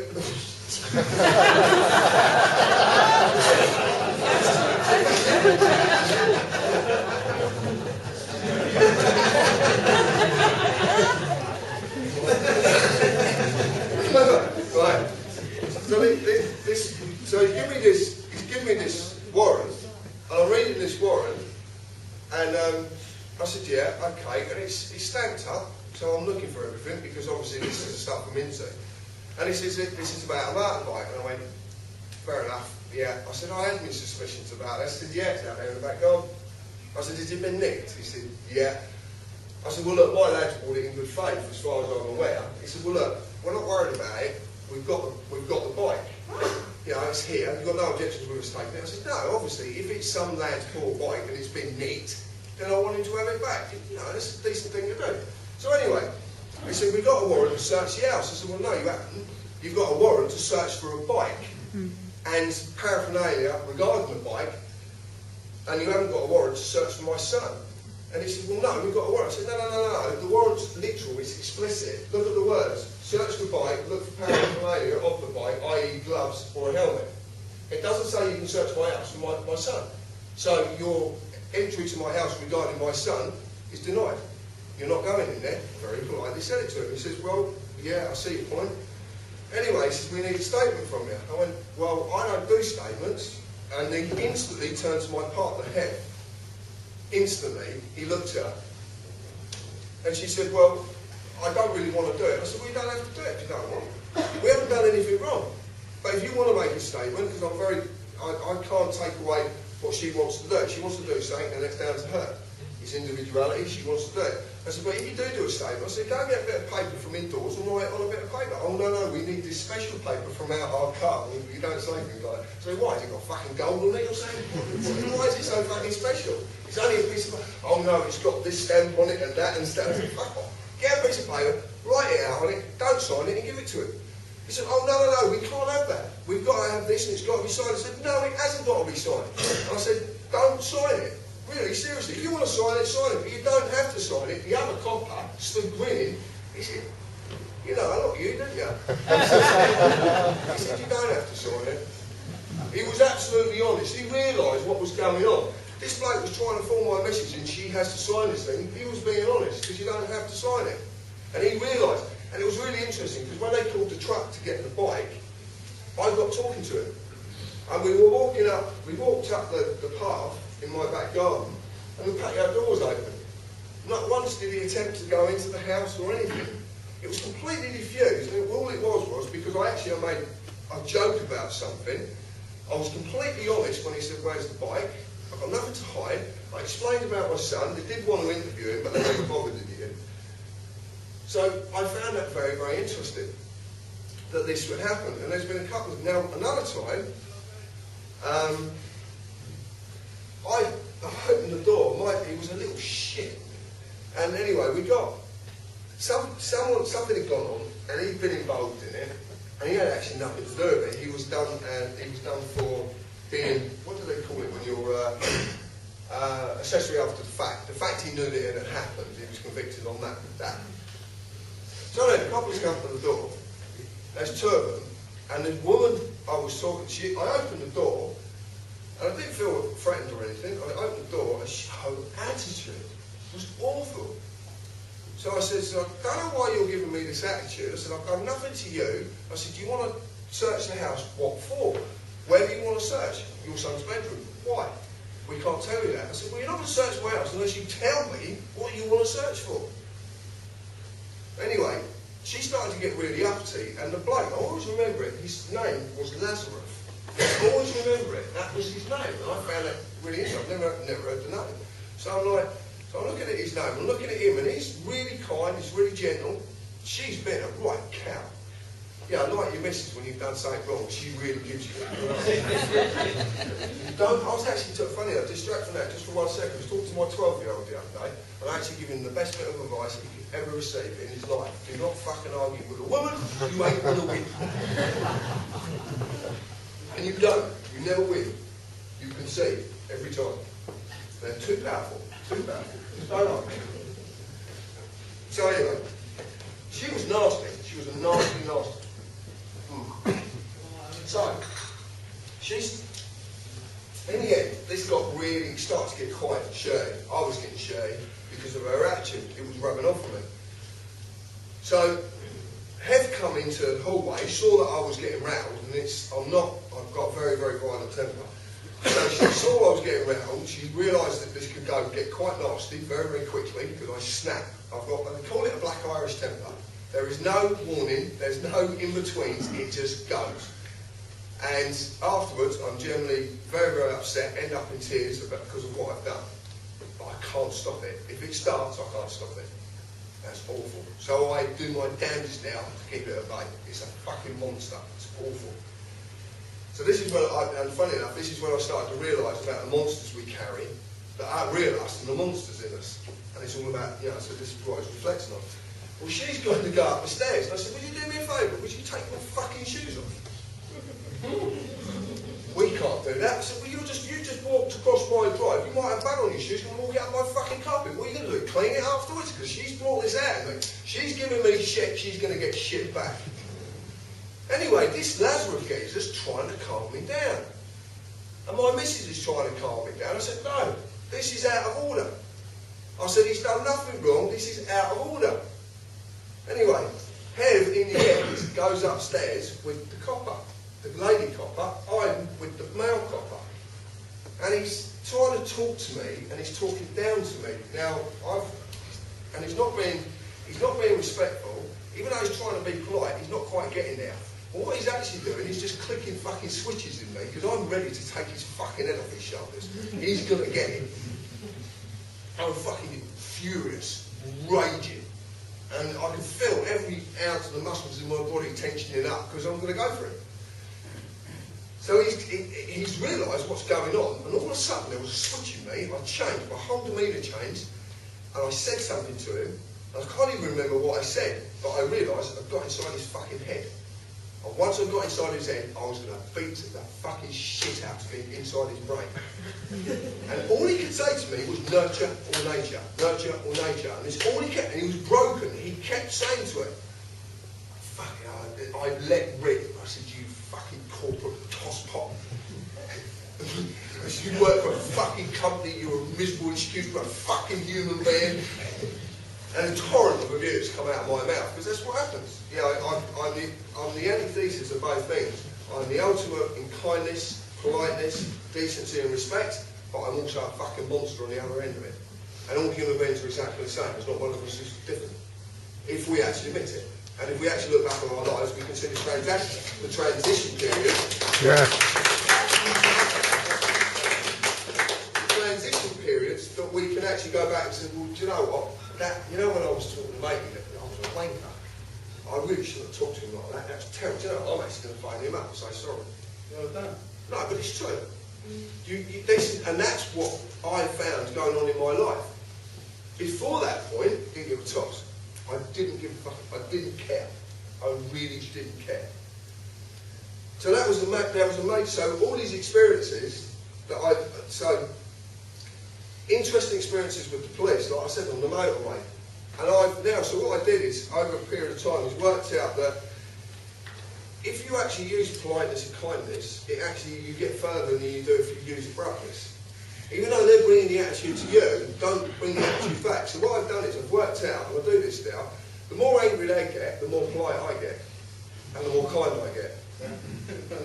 And it counteracts it. It's very, very interesting. All of a sudden, the uniform peels away, and you get to the human being inside the uniform, inside the costume, and you actually start to communicate with them on a different level. And it's like I'm absolutely 100% guarantee that we live in a fucking psychiatric ward and every human being is fucking schizophrenic. Yeah. Because of the changes that can go on in us in a split of a second that we have absolutely no fucking control over. Nothing at all. We can be sad, happy, angry, and back to fucking sad in the split of a fucking second, in the blink of an eye, with no control. Well, that is the absolute definition of schizophrenia. It really is. So I sort of worked out that it's this kind approach. It's about this kindness and all this what was going on. And there's so many incidents I remember now, and that's what I was told. A very dear friend to me once told us this shit. It's about reflection. It's about looking back, look in the mirror, see what you've become. And it was like my daughter. There's a horrific thing happened. My daughter, who lives up in Yorkshire, her mum died of a heroin overdose, and it was a big shock to me. It was a big shock to her, obviously. But it's a long story, but basically I'll tell you the very basics of it. And this was before, again, I knew anything. My daughter was taken away from her because of the situation. She was really, really not being looked after. They took her away. I was informed. At the time I had my company, I faxed over my passport and my driving licence to them to prove who I was, and I had to prove who I was. There was a 4-year court case, 4 years it took. And I accused the social services of delaying it. They said to me, this is about your child, this is about the welfare of your child. I said, the welfare of my child is to be with her dad. That's the best welfare my child can have. You're delaying this deliberately, and I want to know why you're delaying this. We were driving 150 miles to go into court for 2 minutes and then drive 150 miles home. We were doing this every 2 weeks. And this went on for all that period of time. It was ridiculous what we went through. We finally won. We won the case. We did it. Everything was done. Jail's calmed down. Well done. This is what they do. And this was incredible.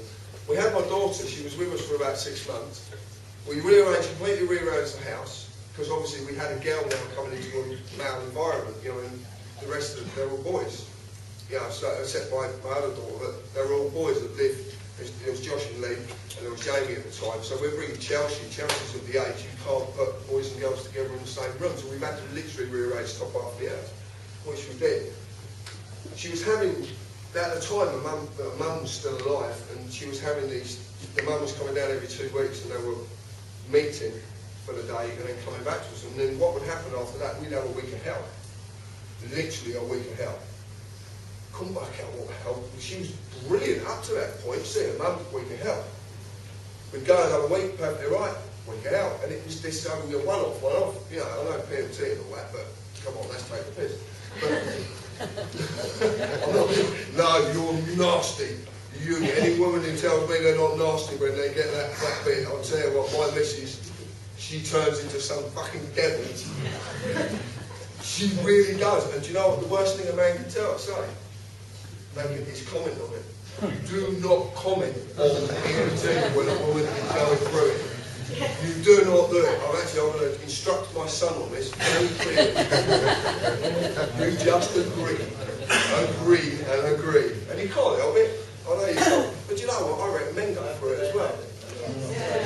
I reckon you do 1 week, we do fucking 3.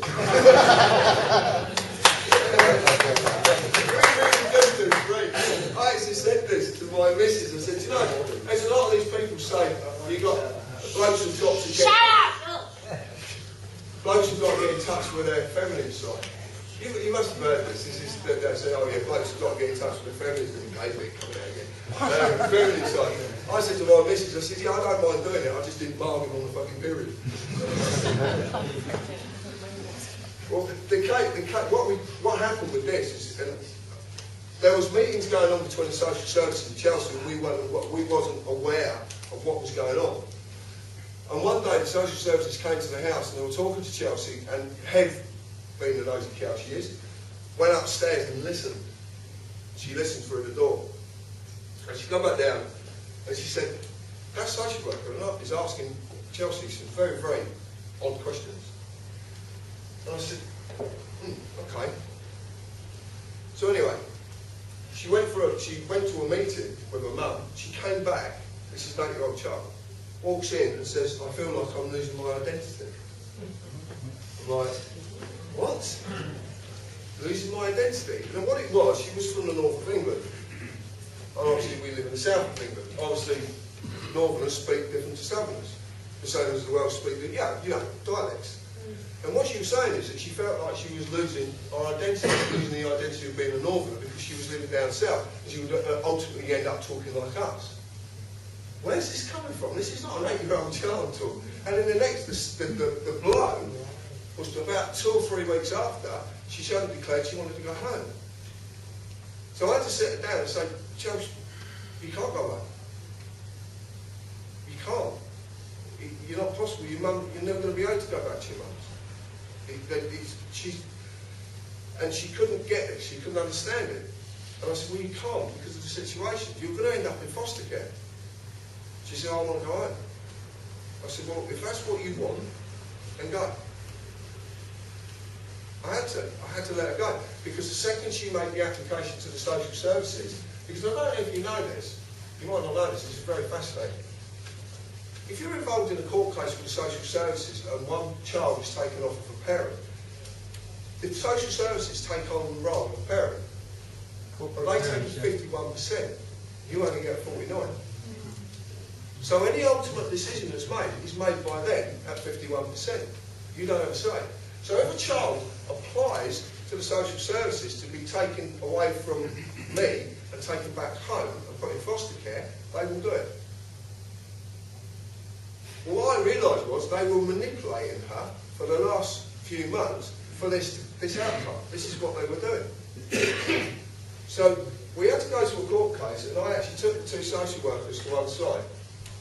And I had to be very careful because one of them was Ghanaian. You know what I'm talking about, okay? You've got to be very careful with, because they'll use the racist issue with you. They will use it, and they're very clever at using it as well. You might not express anything. You've got to be very careful what you say, how you say it. And being like I am, I had to keep my cool as much as I possibly could. So I took her to one side. So I've got Chelsea's social worker and I've got her manager. And I... Fucking forgive me, sir. This had to do with being liver puppies. Do you have weak bladders?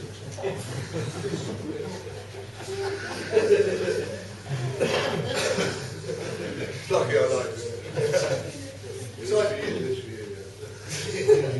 So I took her to one side and said, look, we've had a lot of problems during this. I said, you've caused me a massive financial loss. You've caused me hell on. This is now my daughter, he's going to leave. What the hell is going on? And I said, you have deliberately manipulated a child to go against her own flesh and blood to go into foster care.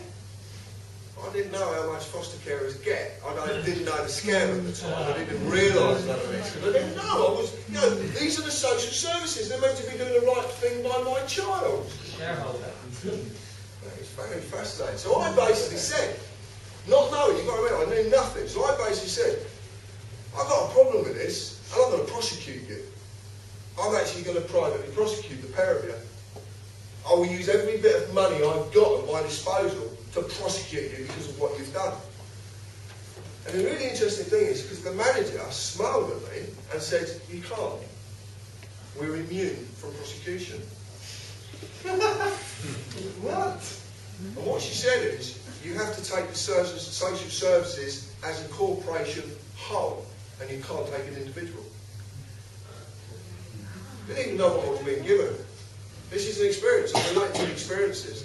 I didn't know what I was being given at the time. I didn't realise what that meant. A few years down the line, I knew what it meant. And that's what I'm trying to say, is where I am now is by reflection, by looking back at my life experiences and realising what I picked up on the way, but didn't realise I'd picked up. Yeah, I'll give you an example. I love motorbikes. And I had a KTM 125 motocross that had been put on the road. And the daytime MOT, so the lights don't have to work, as long as you've got another plate, it's fine. I'd rebuilt it. It blew up. It blew up while I was on it, which was even more, it was brilliant actually. So, and then all of a sudden the back wheel locks up. Really funny, yeah. No, because it takes you by shock when it happens and you wonder what the hell's going on. And what it done, the big end bearing had seized, the whole thing just locked up. Anyway, I rebuilt it, stuck a tank on it, stuck a seat on it, it's got no side panels, nothing, it's literally a skeleton. So I jumped on it, didn't even fix the seat down, started it up, and she's going on. I'm insured for it, so it's not a problem. I'm insured for anything. So jumps on it, bang, like that, goes out the drive, round the drive, all the way up, and goes down his side, all of a sudden, whoop, behind me. Fuck's sake, trust my luck. I'm test driving it, I'll get a pull, it's got no tax. I knew it hadn't got no tax. So I'm on the bike, and I'm sat on the bike, I won't get off the bike. That's the trick, if you ever ride a motorbike, police pull you up, don't get off. Sit on the bike. It's a big risk, get pulled up by the police. Get out your car, shut your car, lock it. Lock your car. Because all of a sudden there's a different game going on. You've caused a different game. Because you can't open the car. They have to get a warrant to open the car. You can't even ask for your keys to open the car. If you get caught, you know, on a mobile phone, if you're talking on a mobile phone, they cannot take your phone off you and look at the mobile phone. They can't do it. They'll try, but they can't do it. You can actually say, no, this is my property. Thank you very much. You're not looking at it. They can't do it. You don't believe me? Go and read up on their own websites. Because they tell you this. You just don't go and look. They tell you all about this. So I was sat on the bike, and I says to mate, come on. I said, look, I live around the corner. He said, well, we flashed it. There's no insurance, there's no tax. I said, it is insured. I said, I am insured to drive anything. It's insured. So anything I get on is insured. So it's not that, it's me. I carry the insurance. Anything that I touch, I ride, drive, is insured. No, I'm not having that. I said, well, you better radio the station. This is one copper stood at the back yard. This copper here is into bikes. He's starting to, he don't give a shit, he wants to talk about the bike. And me and him were having a right old banter about bikes, about KTMs and all different, I like road bikes myself. I said, yeah, I do, but I'd rather have a crossover and all this sort of thing. So we're having a banter. Mate in the back here, Mr. Corporisation, as well, I've got a radio for it, so he's radio for it, blah. Anyway, a few seconds later, across the radio, the car window was open, I could hear the radio, yes, Mr. Harris is insured to drive anything. I said, I told you I'm an honest man. And I said this before, I said, I'm an honest man, this is the honest truth. I am insured. I don't give a fuck what your machine says, I'm insured. So I got confirmation, he said, well, I've got to write you up for the tax. I said, come on. I said, I've been honest about the insurance, I've been honest, I've just rebuilt it, I'm just trying it around a lot, and I'll take it home, and then I'll get it taxed. It's only 15 quid at the end of the day. He said, no mate, machine's caught you. Now the machine, what? Machine's caught me? If that machine threatens you, I've got to write you up. I went, whoa, you're meant to carry discretion, aren't you? I said, that's meant to be the greatest part of valour, isn't it? And he's like, no, machine's caught you. You've got to give me a ticket. 60 quid. Ticket. I said, yeah, alright, give us it. Alright. He said, you're not going to pay? No, not going to pay. Alright, okay. Anyway, I got a bit cocky then. So, they pissed off. I started to bike up. Off and gone. It was quite a few months after, I get a reminder, excuse me, another reminder being, it's gone to 90 quid. And this morning, I opened the door, and there's a lady stood there, and she's caught baby. She said, I want 90 quid for you. I went, well, I don't want to give you 90 quid. She said, you got caught with no tax, it's 90 quid. I said, I find this really interesting actually, because it's only stayed at 90 quid. Normally it'd be up in 400s. She said, no, this is a police fine, can't do that. I went, that's very interesting, thank you for that information. Anyway, she said, well, I want 90 quid. I said, well, I'm not giving you 90 quid. So I was being an arse. And I said, end the conversation, thank you. And I was very polite, I said, goodbye, shut the door. She shouts, I'm going to get the police. I said, well, get the police. Anyway, a few minutes later, literally a few minutes later, I see this cop car pull up. The copper gets out, he walks down my drive, and I'm by the window. So I just opened the window a little bit. He says, you've got to give her 90 quid.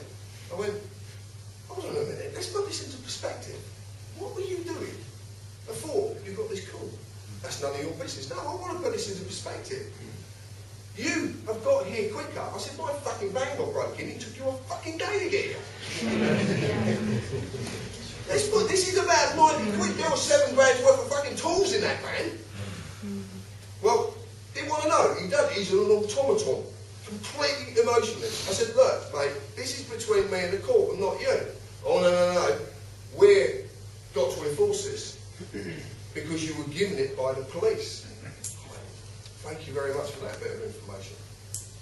He says, right. He said, are you going to give it this? I said, no, I'm not going to give you it. He said, right, I'm going to call the squad to come and break the door down. I went, whoa, hold on a minute, let's really put this into perspective. For fuck's sake. I said, one, if you break my door down, you've got to pay for it. He went, no, that's where you're wrong. He said, if I break your door down and you're inside, you have to pay. If I break the door down and you're not inside, we have to pay. I said, well, you go to the door, I'll run out the outside. I'll run that way, I'll go the back door. Then I'm not in the house, you've got to pay. And he didn't like that, because that started, because I was making a joke out of it. I said, right, no, let's really put this into perspective. How many men are coming? Right, you know, you're not entitled to it. No, how many of this crew are going to break my door down?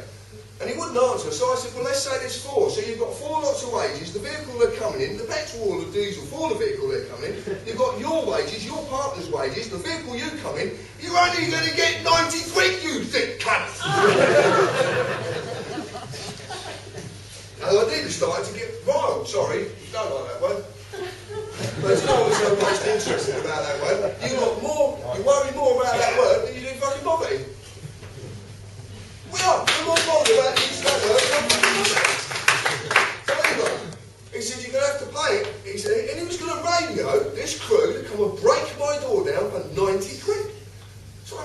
this can't go on. I turned round and I looked ahead, and I could see her face, and it broke me up. I suddenly realised what I was doing. So I went round and I opened the door and said, yeah, come in. I said, mate, I don't want to pay. He said, well, you're under arrest. I said, yeah, okay, no worries, I'm not going to cause you any problems. I had shorts on and whatnot. I said, can I just go and get some decent clothes on? And I come in. As I was walking upstairs, and this is most interesting, I walked through the bedroom door and he was about to follow me. I said, whoa, whoa, whoa, whoa. I said, I ain't going nowhere, mate. No, I've got to go. I said, mate, stand there. I said, I'd like to get dressed in privacy. Please? And the second I said please, he reacted and he stayed there. So I shut the door, I had 130 quid in the drawer, and that's all we had. That was for food, everything, £130. And something inside me said, pay. Just said, pay it. And the image of Heb's face and what I was doing there. So I opened the drawer and I took 90 quid out and left the 30 quid that was there. I walked out and said, mate, I'll pay it, don't worry about it. I said, look, I want you to know this. I want you to know that you are now taking food from my children's mouths. Yes. And he said, I don't give a fuck, it's the law. It broke me. I was broken. At that point, I just wandered down the stairs. The lady went to walk in the house, said, no, I'll come out with you. I put the money in her hand. She gave me a receipt. I wouldn't take the receipt at first. She said, have the receipt. And she could see how broken I was. I took the receipt, and I went back in the house, went back on the settee, and cried like a baby. Not because of what they'd done, but the fact that I looked round at my partner and seen her face and what I was putting her through, just because I was going to make a point. And it was wrong, what I was doing. It was wrong. And that's where a big change in me happens, because when I went through it, I suddenly realised there must be another way to do this. There must be another way to solve the issues that the world face without having to do what you suggested earlier. You know, I see where you're coming from. I've been there. I've fought these bastards tooth and nail. I have. Do you know how fucking close I've gone to going down Westminster? Tell you are looking at the fucking prime example of a terrorist, because I blow the bastards up. I would Semtex them. I'd have them all out. I wouldn't hurt anybody. I would never hurt a human being. I try not to. I've done too much of that in my life. But I would Semtex that building in a blink of an eye. And every fucking church, synagogue, Masonic lodge, anything.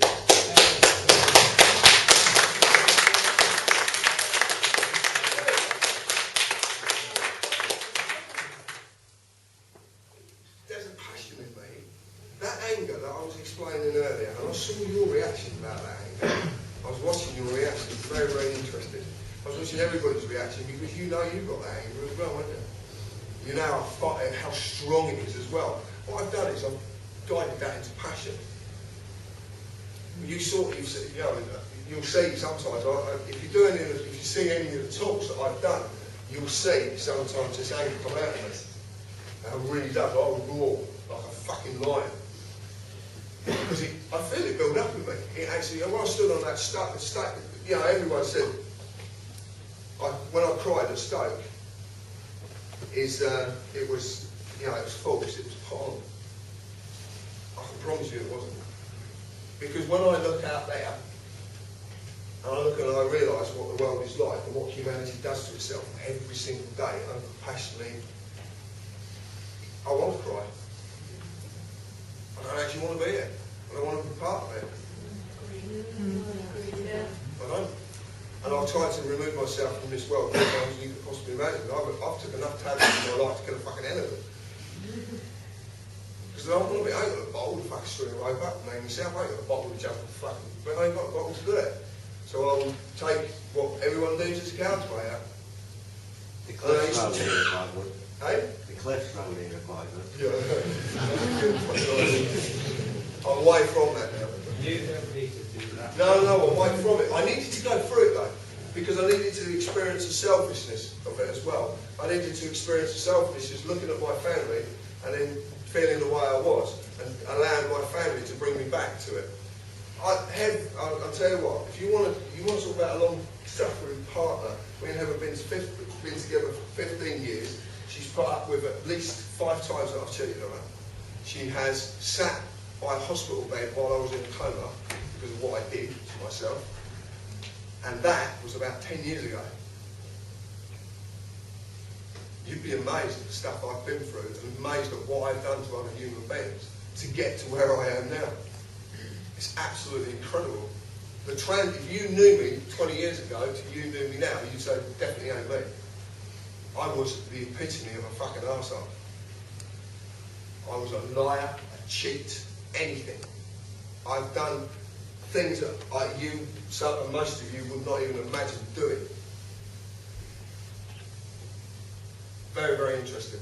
But all of that I had to go through to become what I am now, to hold what I hold in my heart now. Because people say to me, I hear comments. I hear comments and they say, I love this one, I'm not afraid to die. Love it. The arrogance of it. So my comment is, right, have you died? Have you experienced it? Because the only thing you'll know whether you're going to fear it or not fear it is when you actually go through it. Before that point, you can't fucking comment on it. But we seem to like to, and that's like a sort of, I don't know, it's like a brashness that we bring out to protect us. Like, oh, I'm frightened to die. I'm fucking hard, that me. We do, I say it every day. And that's the attitude they use, and that's the attitude. What I'm trying to do is to show you that there's a path. What happens is, when you go through what I've gone through, I don't want you to go through half the things I've gone through, but over the last 6 years, I've looked at everything to understand how the world we live in was formulated, why it's this way. That also gives me the way that it can be undone, a very simple way of doing things. I had to go through all the free man bit, I had to go through fighting authority, I had to go through it to understand it all.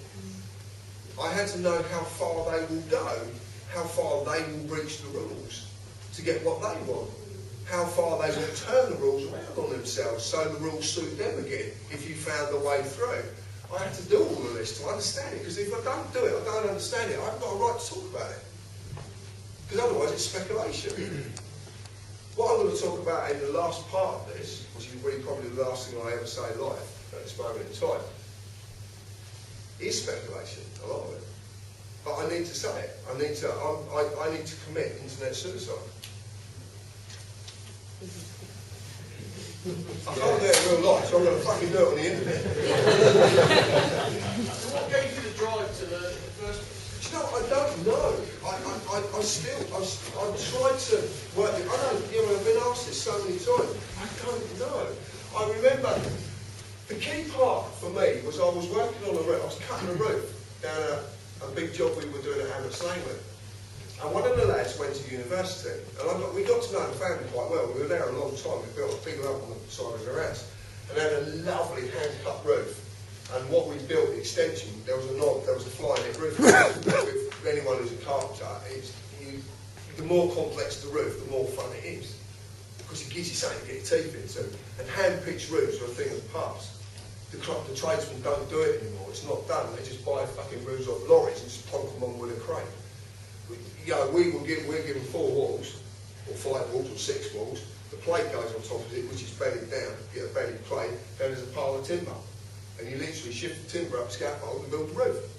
And it's a wonderful thing to do, but it's a dying art. So I'm doing this down there, and one of the lads walked up to me and he said, you might find this interesting. And he gave me loose change, about 9/11. He just gave me the DVD. And I was like, okay. Weirdest thing was, that's here. Up here, I was working on another roof the very day of 9/11, on the same road. Because the gentleman, I've got what they call it a military humour. We were talking about this with a couple of my soldier friends last night, who are ex-soldiers. I've got military humour. Do you know what military is? It's a very dark sense of humour. I can't help it. I'm sorry. It's just, and I won't apologise for it because I just can't help it. I just got. So we're called off the roof. Something's going off in America. So I stood there And it was very surreal. Obviously, you know, the amazing thing is, most people remember where they were when that happened, which is quite incredible.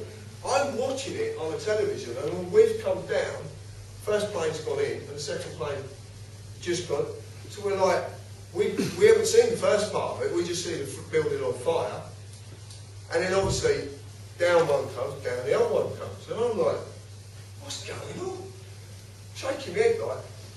But there was a shot of the whatever it was, and it looked like scaffolding was up. So I said, fuck me, the Americans are fast. Got the fucking scaffold up already. I can't help it. I don't know. It's not right. You know, 3,000 people died, but I can't help it. I'll tell you a story, right? And this is absolutely true. My stepdad was a para in his national service, and he went to the Suez Canal. He was in the Suez Canal conflict in Egypt, and he's wonderful. He tells me the most wonderful stories. And he said they were out there, and if someone dies, they have to bury them the same day because of the heat. There's nowhere to keep them because they're basically living in tents. So anyway, he said there was a card game between this sergeant called McGee, a cook, and a couple of others. They sat around playing cards, and they're drinking copious amounts of alcohol. Sergeant McGee accused the cook of cheating, pulled out his service pistol, and shot him dead. It happens. You know, these things happen because, you know, you imagine the stresses and strains these soldiers are under, the shit that they go through. They've had a few beers, out comes a gun, solve the fucking problem. This stuff really does go on. And it's horrific. But what he told me was this: outside the mess, there was a chalkboard that they would write the menu on. The day after, it said, please don't shoot the cooks, they're doing the best they can.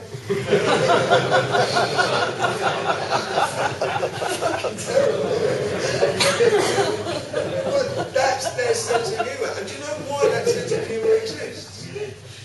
Because that's the only thing that keeps them human.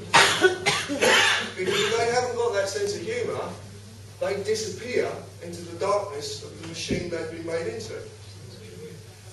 The killing. They will lose themselves. And I've got a very dear friend sat at the back who knows what I'm talking about. Don't you, sir? I do. Sense of humour. You have to have this dark sense of humour. And it's not, I know a lot of people could get very offended by it, you know, but humour pushes boundaries as well that other things can't. I don't know if you've ever watched satirical comedians. I grew up with a comedian, a very well-known comedian. Well, he's not as well-known as he used to be. I went to school with him, and his name's Rob Newman. Newman and McGow, he was with David McGow, he used to do the stand-up sketches. He now does the history of oil. It's meant to be one of the best things you could possibly go and see. It's meant to be really funny. He's a very clued up, very switched on guy. I haven't spoken to him for a long, long time. But I'm actually going to get tickets. I'm going to take everyone to go and see it. Because I want to see it. I love Rob to bits. I even remember back when we were school kids. His mum was a proper bitch to him. And literally, she would leave him outside as a latchkey kid without a key. And he would get raped. We were from completely different social divides. He was middle England, I lived in a council house. He had a bungalow by the Wibbly Wobbly, because of the pub, where a village I used to live. He lived there, and I was in a council. We would never interact. There was a divide in my village. There was a council estate here, and all the private houses were here. And no one integrated, no one mixed. This is a tiny village I'm talking about. But for some reason, me and Rob got friendly. And we were getting off the bus one day, coming home from school, and he was a year above me. In fact, he was 2 years above me. And we're coming off, and it's raining. And we got off the bus, and he said, oh shit, I'm going to stand out in the rain. I said, no, come on. I said, the mum will be all right about it. Come on, dry off, have something to eat, whatnot, she'll be fine. He said, yeah, I said, yeah, no, because my mum, she did. Anyway, so he came home, and that's how really our friendship struck up. He saw a different side to the council estate. He saw a different side to the humans that lived on the council estate, where we weren't all fucking scumbags who smoked drugs.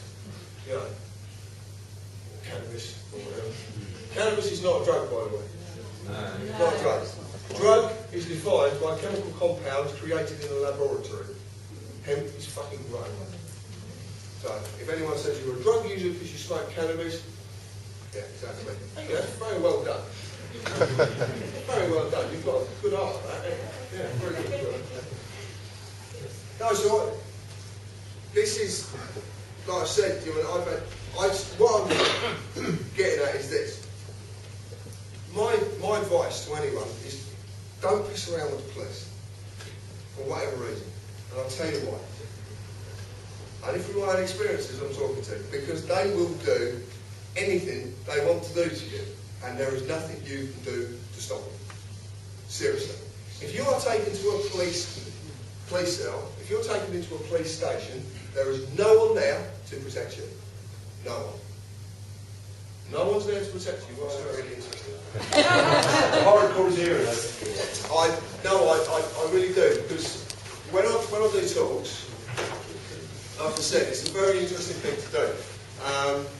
Because, funny enough, someone sussed me out a minute ago. Well, I am. I'm a fool. I'm just a fool. I'm what you would call a court jester. I'm just a fool. Just a fool. You tell me what you want me to talk about, but you don't know you're telling me. It's really interesting. It's not coffee. Yes, it's nice. Should I get a cup of tea? I'll pay for it. I love this. You raised everything that you told me. Not my I time. should take this thing. It's not my time. Right.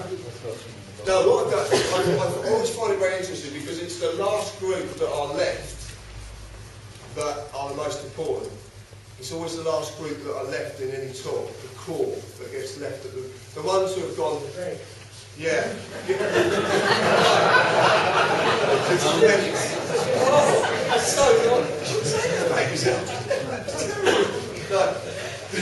I think the others came for a bit of an illusion.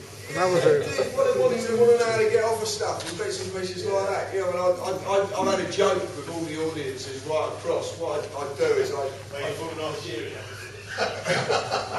Oh, did you get it? He did it, did he? No, he didn't get it. He didn't get it, did he, at all? No, it was really funny. Yeah. I am outrageous. I can't help it. It's part of my makeup. I'm quite outrageous. I was having a giggle with the audiences, and what I was doing is just before the breaks, I was actually telling them, get your pens and papers out, I'm going to tell you how to get off council tax. Right? And I really deadly serious, and they scramble for pen and papers. This is so funny. Seriously, they're scrambling, and then the bloke got his phone, he's going to put it in his phone. So I'm driving them, but really getting them, building them up. Wait to the right last minute, say, right, here you go. I want you to write this down. Are you ready? You're going to have to write these words down. And they're building up, and say, right, this is how you get off council tax. Tell them to fuck off.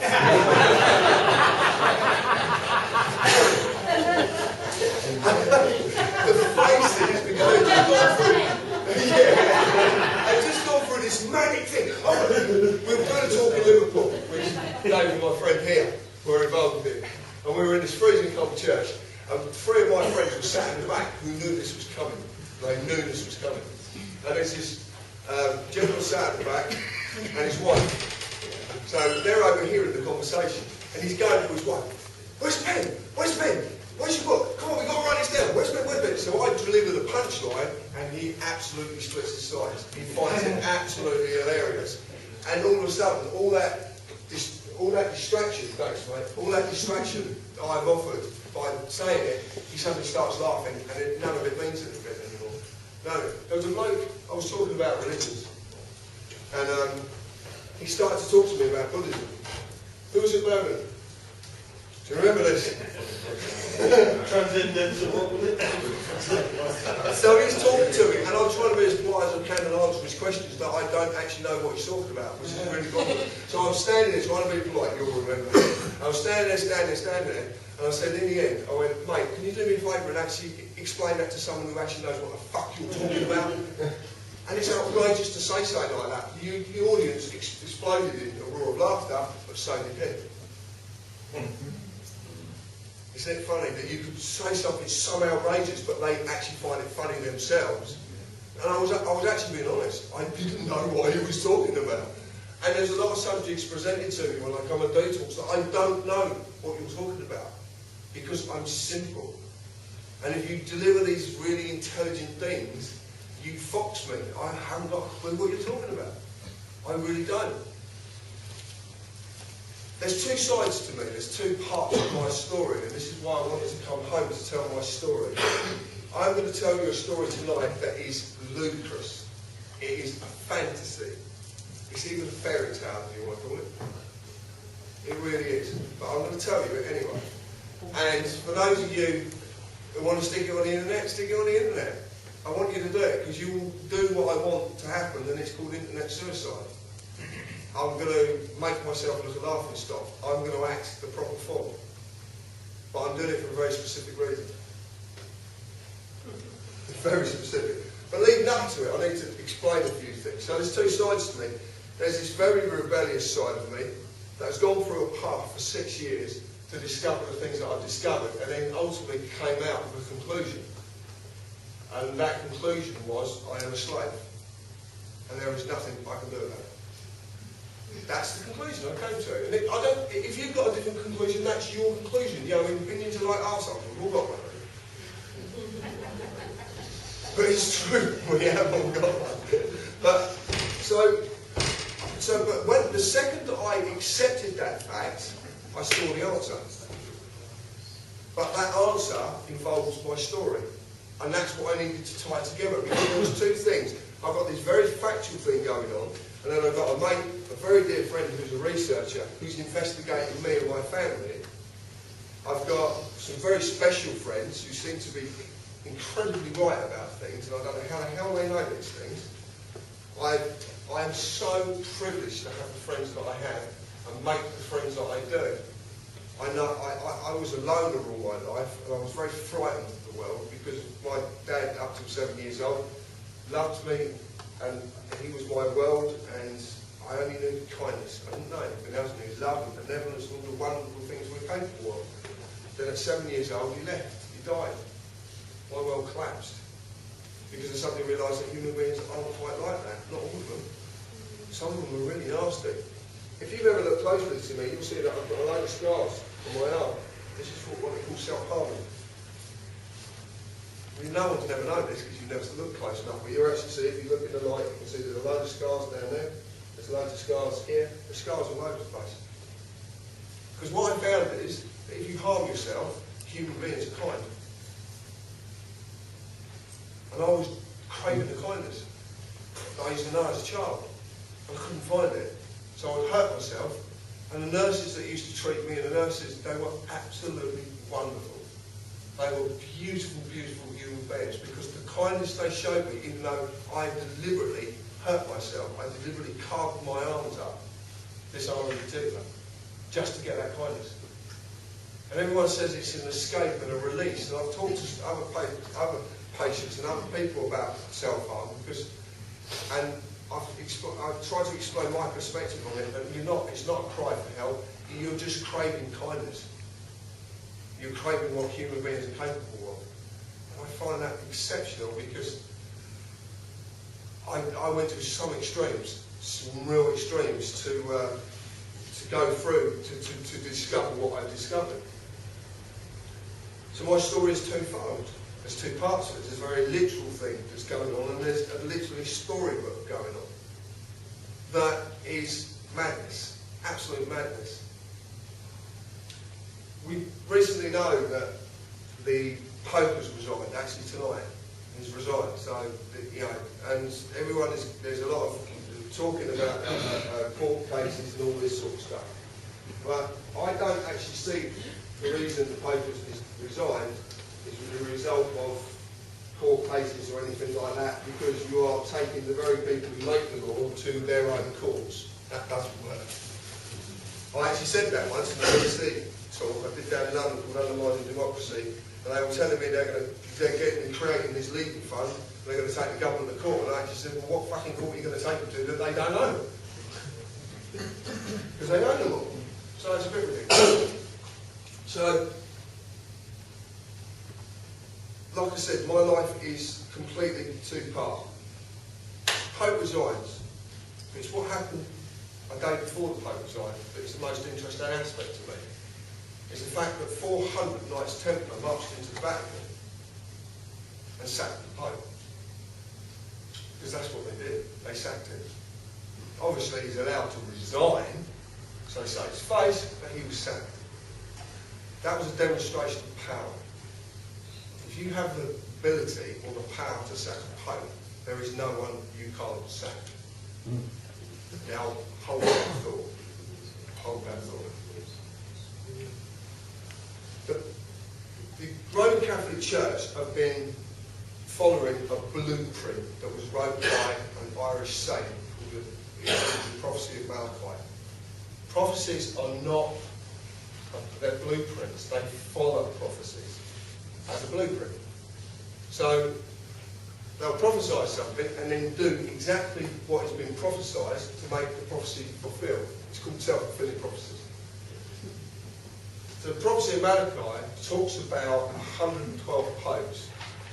The last pope being Peter of Rome. He will be a black guy, which he's been set up as a guardian. He's been set up to be him. And then once the last pope takes his place, humanity will enter darkness. Now, I know this sounds absolutely, and this is quite funny, but we're now going to jump to a new Star Trek movie. I know this is a ridiculous jump, I know it is, but there is a reason why I'm jumping that way. Okay. The new Star Trek movie is called Enter Darkness. And the new Star Trek movie is about a man who would be seen as the Antichrist, the devil. Okay? He is one big, bad, nasty dude. He's been genetically modified. He is a master of psychological warfare. He fucks with your mind. He's a one-man weapon of mass destruction. He takes over the political federation and destroys it from the inside out. He becomes the big bad boss and ends up ruling the world. You're wondering where the hell I'm going with this. Don't worry, you'll get it. He says something in the film, which is very fascinating. He says, you believe, sorry, I can't remember the actual lines, I'm paraphrasing, I can't even remember it exactly. But what he says in the film is, you believe the world is safe. It is just an illusion. A comforting lie told to protect you. I am back and I will have my vengeance. Guess what his name is? John Harrison. It's called demonisation, demonising my name. Now you can say, yeah, right, okay. But I can say that because it could be happening. Whether it is happening or not is immaterial. And the reason I've told you that is because what I'm about to tell you is even more ludicrous. Really ludicrous. In 1966, between the 1st of August and the 2nd of August, just as the clock ticked, 2 children were born over there. The only 2 children to ever be born. 2 twins. My brother was the older one, and I was the second child born. I was born to a mother who is French and was a Carmelite nun who hadn't taken her vows. She was a novice. My father, or my dad, was a Templar. My mother was also a Templar. They were Order of St. John of Jerusalem and also Order of John of Mount.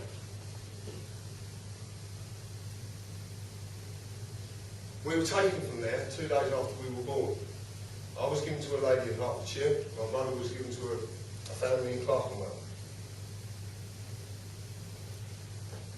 I was born into an aristocratical family, the only aristocratical family that Cornwall's ever known. There's only ever been one. I was removed from the aristocracy, I can't even say the word, removed from my family to grow up as a working class man. I had to know this life. I had to know all the things that I would be affected by the monsters that control the world outside.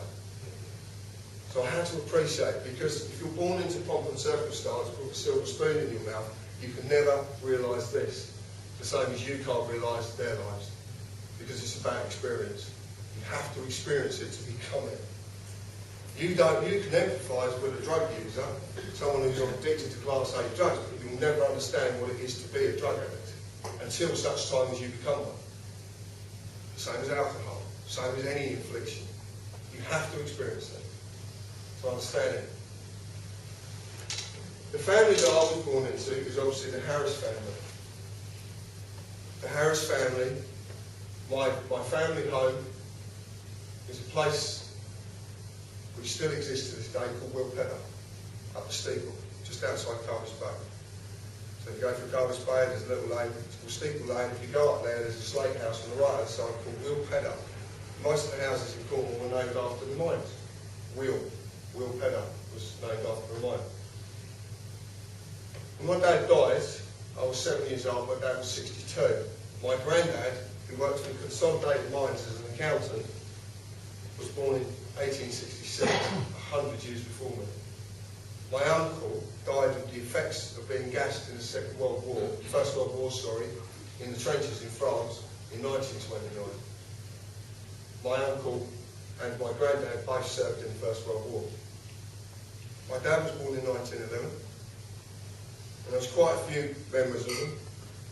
There was my Auntie Winnie, my Auntie Gertie, they were twins. Cecil, he didn't like to be called that. And my family came from the Stenach in St Ives. That's where their house was in the end. And it was a council house, a miner's house, a stander's house. Still there to this day, there's a place called Nanjili. You can go down to St Ives, you go up the Stenach to the top of it, and that area is Nanjili. It actually says Nanjili Terrace on the houses. It's still remembered to this day. My family was systematically stripped of everything that they had.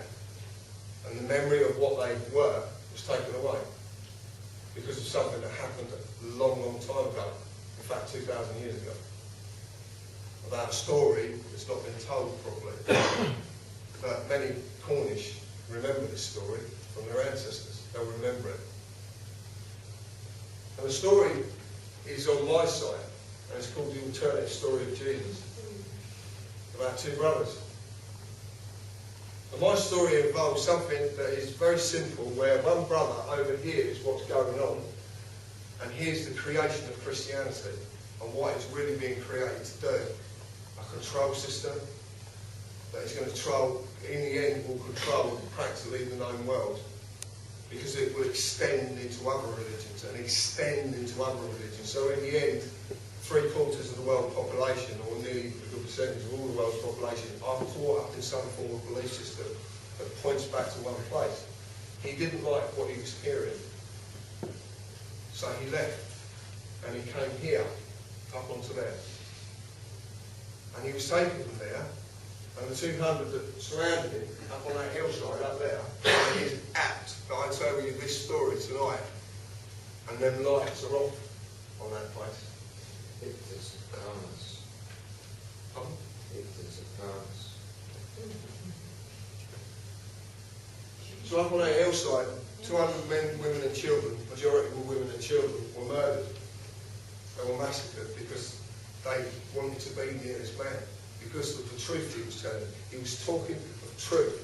He was speaking out against what was being created. He was dissing the Jesus story. Because he knew it was lies. In this day and age, he'd have probably been locked off by MI5.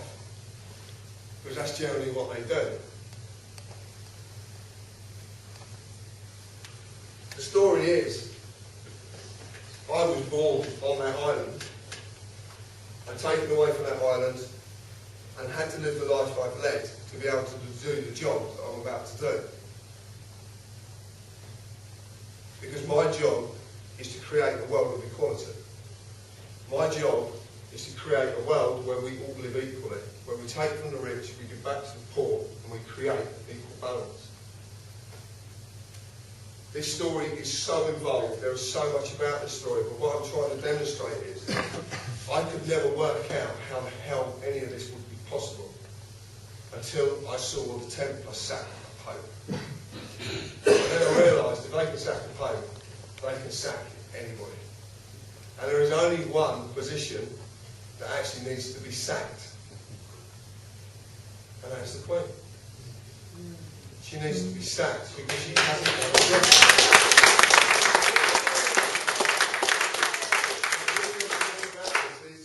That when you actually break it down, I asked a question last night in Buckfast, I waited a good 10 minutes for an answer and I never got the answer because we don't look at things simply enough. And I said, if you want to stop that political machine out there and you want to stop Parliament from doing, how the hell do you stop it? And you can stop it in a blink of an eye. Because Parliament, if you notice, use a name for everything. It's not Parliament's revenue and customs. It's not Parliament's prisons. They use HM, and that is their source of power. If you change that source of power to a good source of power, then they have to do the right thing, and instead of ripping the poor to feed the rich, they will then have to rip the rich to feed the poor. And they have to do it because the highest point of power says so. If you go to the man in the skyscraper who smokes his £100 cigar, drinking his £500 bottle of wine, and sit down with him very politely and say, well, look, I've got this sentiment, I really want to see equality in the world, and I want to see everything that can be given for free should be given for free. Blah, blah, blah, blah. He's going to say, yeah, right, of course. But if you go in there and say, actually, well, I've got a greater power than you, and you've got to do it because I've just made it law. What I realised is we follow laws, whether we realise we're doing it. I was talking just before the break, and I was in London, and I was actually in a private club. I know one of the gentlemen who's involved in the club, and it was cold, and I didn't want to go out in the rain and have a fag. So I said to the audience, there was only a few of us, and I said, does any of you really mind if I have a fag? And they all said, no, most of us smoke anyway. I said, great, I'll roll up a fag on the stage and start smoking it. All the smokers in the room didn't do it. I saw how they conform without even knowing they are conforming. So you conform to law even though you don't even know you're doing it. You just do it naturally. So what if you could create laws that would correct everything, and in the end you do them naturally? What would you end up with? You'd end up with a system where you self-govern, which is what we all want to see. All you've got to do is change the process of law, the way the law works. To do that, you have to change the ultimate point of power. But unfortunately, within that process, there has to be a few things done. One of the things we have to do is we have to stop teaching our children about war. Because when we stop teaching them about war, war will never exist anymore. It's been forgotten. Once we forget these things, all the bad things, just stop reminding. Human beings have this incredible ability to forget things if we're given a chance to forget it. And that's why we have Remembrance Day. That's why we have the films come out. That's why we've got the video games. That's why we've got the books, the plays, whatever we've got that repeats and reminds us. It reminds us of all this stuff. Because if they don't remind us, we would forget. We have that ability to forget. There's no why history repeats itself. Exactly. We use history to dictate what's going to happen next. No, they don't. Absolutely not. There is nothing that history has ever produced that needs to be reminded. We need to draw in a line in the sand and start walking a new path. A path based on equality and not fucking equity. History shows and demonstrates the power of equity. That's all it demonstrates. It's boasting. They are boasting about what they've done. And they boast about it every single day. Every single day. If we want to do things differently, then we have to draw a line in the sand and move on. But we've been told to do that we will enter darkness. That's what we've been told. It's like, imagine humanity is on this train, and we're all on this train, and we're heading for disaster, and we know we're heading for disaster. It's common knowledge. We are going to head into disaster. It's going to crash, this train. Right? But there's a few on the train who are saying, whoa, whoa, whoa, we can stop this. And the others are going, no, we're going to keep stoking the engine, because if we keep stoking the engine, we might crash through it and come out the other side okay. And then a few of us are going, well, no, let's actually, why don't we put the brakes on? No, if we put the brakes on, we'll derail the train. No, let's put the brakes on slowly. And then when the train slows down that little bit, we'll increase the brakes a little bit more. And then we'll increase the brakes a little bit more. In the end, we can get the train to come to a halt, and then we can start going back the other way. Now, if you want to do that in the real world, then you have to find the point of power that's corrupt. You have to change that point of power. Once you change that point of power, everything leads on from there. Like I said, this is a ludicrous story. This is ludicrous. This is absolute insanity. I was born into a very, very powerful order, and I had no choice in my life. Because every time I try to leave this, I'm dragged back kicking and screaming. And I am kicking and screaming as well, because I do not want to do it. I don't want to do it. No. And I'm dragged back, and all the addictions start again, and the computers and everything. I know. And then the other day, when I finally got through this course of talks, and then the other day, this thing just hit me, and I went, no, I can actually walk away now. I can retire. I can spend a wonderful time with my family, because what I'm talking about, if it's going to happen, if it will happen, and if it doesn't happen, I'll just end up with egg on my face. What's fucking new? Because most of them out there think I'm a nutter anyway. So what have I got to lose? The reason I was born there is because if you actually go back through very ancient Cornish history, or very ancient history, you actually look at what was developed. Cornwall never had kings. It had a duke.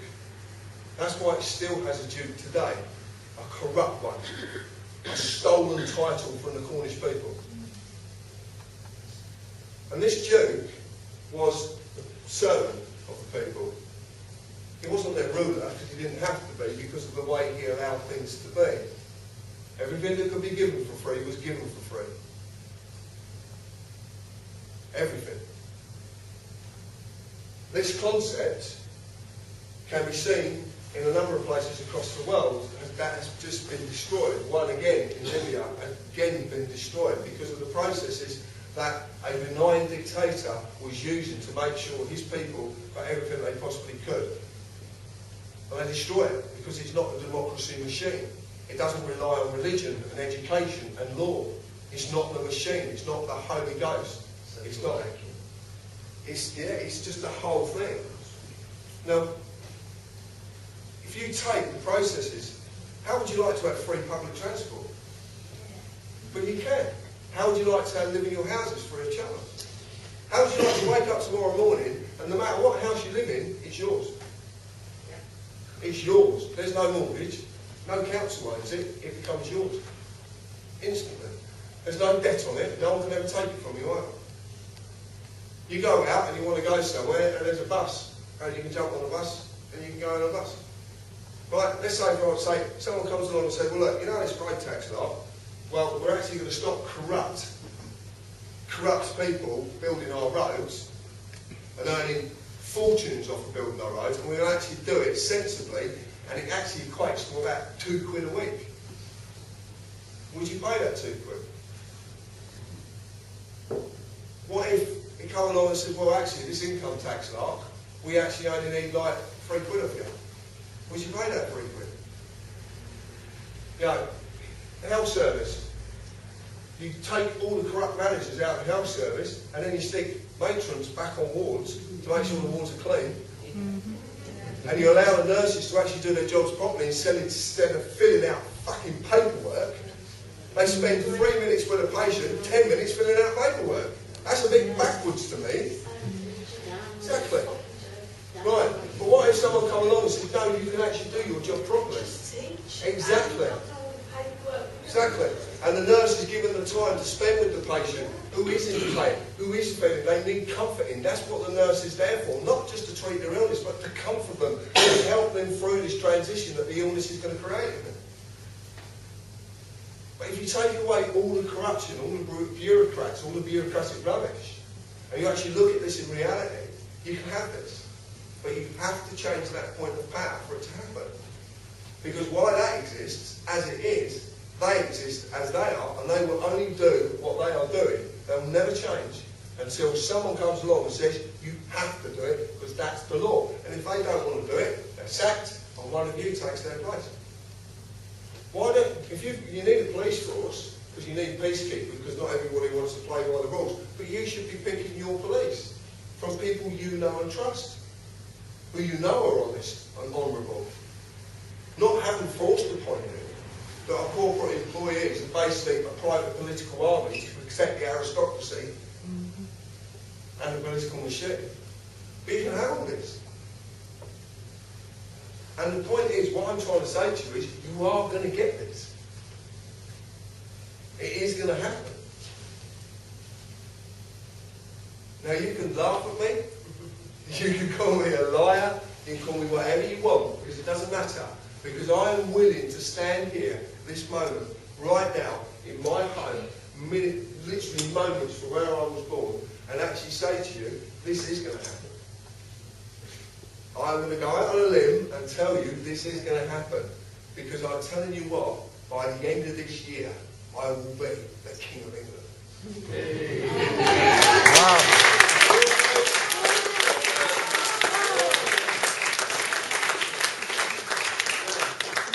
I have just David Icke to myself. What's your party called? What's your party called? There ain't no parties. There are no parties. Politics is dead. Just you. Just me. There it is. Never feel like holding my heart. I will not tolerate, but there are certain things that come to this. And I promise you, and I want you to remember this, I promise you that when that church on that island burns, that is the start of it. I promise you, when that burns, that's the start of it. That's your sign. How far away are we from that? Not long. Well, let's go now. No.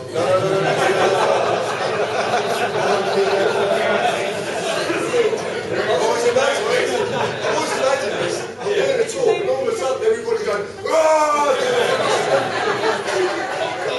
He smashed everything. No! It's ludicrous. But that's why I was born there, because that's actually where the true king is meant to be. There. That's what it was designed. It's the epicenter. Everything. You were talking about ley lines a minute ago. Where did all the ley lines come from? Where did it all emanate from? There. All this. It all emanates there. The whole biblical story, I promise you, happened here.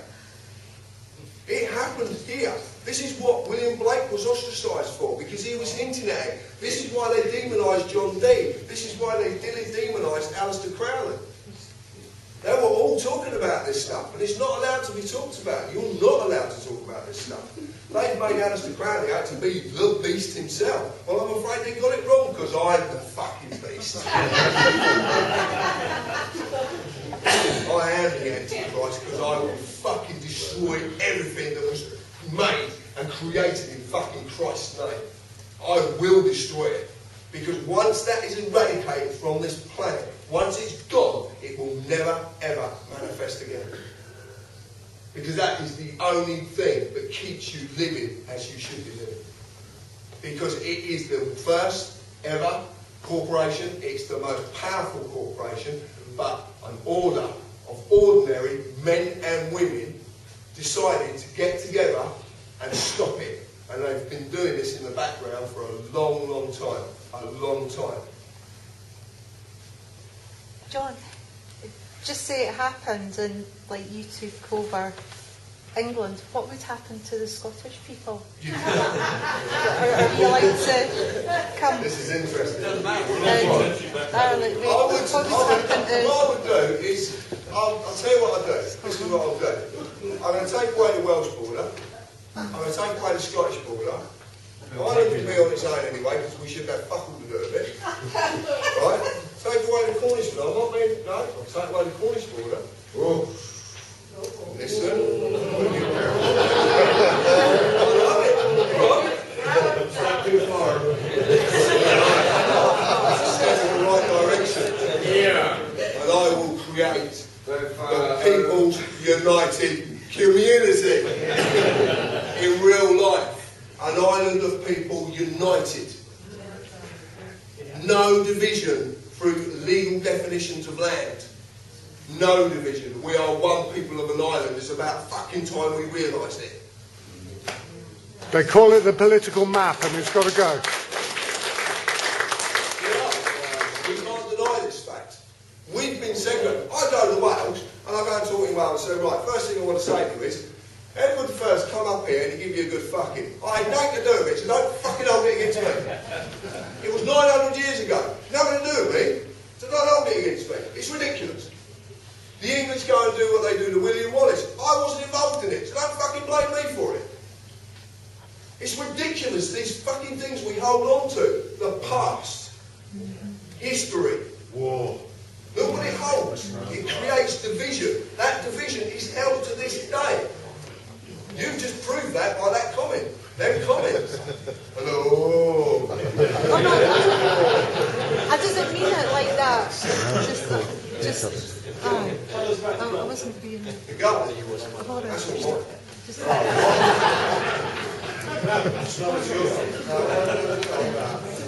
That's all right. The reason it's mine is because I'm just going to pay for it. I read something somewhere, I don't know where, in the last couple of years, that the grand conspiracy was that Rome was controlled from St Michael's Mount. It's absolutely true. I thought it was a ludicrous thing. No, it's not. The Order of St John of Jerusalem's headquarters were there till 2006. They went back to Goa in 2006. The Cornish didn't even know. I used to clean that. And look. One day. Very good job. One day. Where's a Cornishman? Where's a true Cornishman? True Cornishman.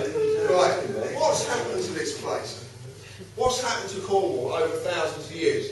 What are your names? No. I was talking to Graham about this. What are your names? St this, St that. You've been Catholicised. Why have you been Catholicised? Because they're hiding a fucking secret about that place. Why do they call it St Michael's Mount? St Michael's Mount. Is it fuck? What do the Cornish call it? The Mount. We call it the Mount. I call it safe. Well, you call it what you want. So we know it. They Catholicise. Why did they Catholicise? Go to the rest of England. Go to Wales. Wales has been Catholicised as well. Ictus and Carlos is Greek. That's not a very nice thing to say. That's the name for that mountain. Like to fuck away. Ictus and Carlos, that was the mount. And the forest that is like that. That's it. Yeah, it went down. That's all I have to say. No, it's interesting. I'm throwing something cup that is completely ludicrous. And you're not laughing at me or calling me a fucking idiot or stuff like that. It's really bizarre. You know, you would expect that, wouldn't you? Someone comes out and says the things, the outrageous things that I've just said. We all know you're an idiot. If they ever come after me saying, well, I didn't tell them I'm the ex-patient of a fucking mental hospital. It's true. No, it's true. But that's why this place was Catholicised, to hide the stories. That's why they did it deliberately. They had to mask everything. They had to hide everything away. Is that why St. Piran landed here? Again, St. Piran. I mean, how many of these can you play? I was walking past, driving past a signpost, and nearly every name was something. I'm like, you're having a fucking laugh. What's the matter with you? But it's so fascinating. And the Templar, what I understand from the information that I've received, and I don't know if you know anything about the way the Templar practices, and it's really interesting. So I just don't want to exclude you, darling, because it's back there.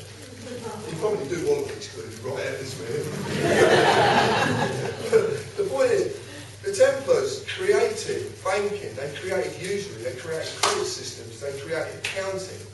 They then gave it to the church to use. But what the church didn't realise, they were skimming off the top.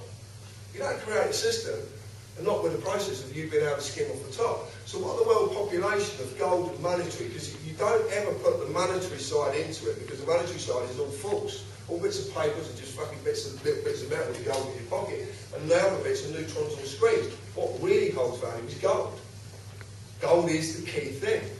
No, in this world it does. You can shut your head as much as you want. Tin. No. Tin. Tin's not a valuable commodity in the world. Go and have another bit. Sorry, I'm sorry, you looked at me and right. But gold is the most, it is recognised as being the most tradable, valuable commodity on the planet. What the Templar have been doing is skimming off the top. What the world has in gold revenues is about 5% of what the Templar have. What happens when the Templar were disbanded? Anyone know the story about what happened when they were disbanded?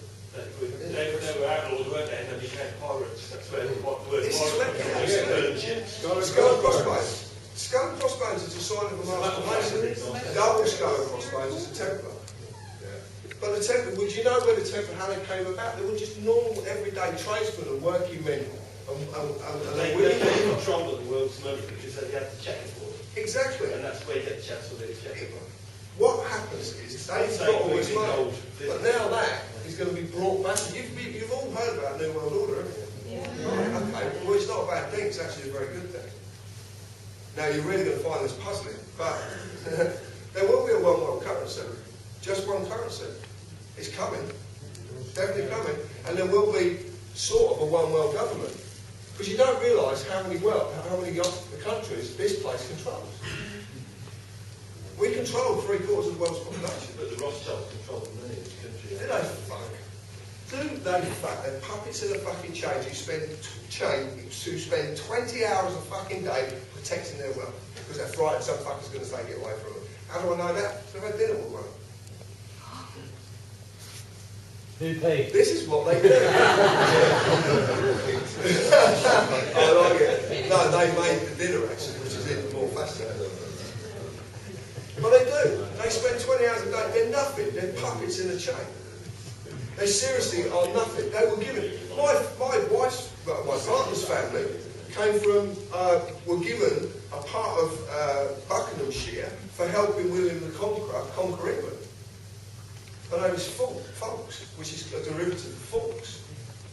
She, her top of her family tree up to the 17th century is Captain James Cook. She's got a hell of linkage all the way through. I call her a traitor. But, because that's me, I can't help it, she's a traitor, but I find it funny that... What does she call you? Deluded, you name it. I get called everything. No, she doesn't. She's a warrior. You don't mess with my missus. I don't mess with my missus. She is. If you wanted to see an image of Boudica, that's my missus. In fact, that's every woman. Yeah. Did you know, if you actually go back through history and you do, if you actually look at the subject matter, you actually find that the most fiercest warriors in the world were women.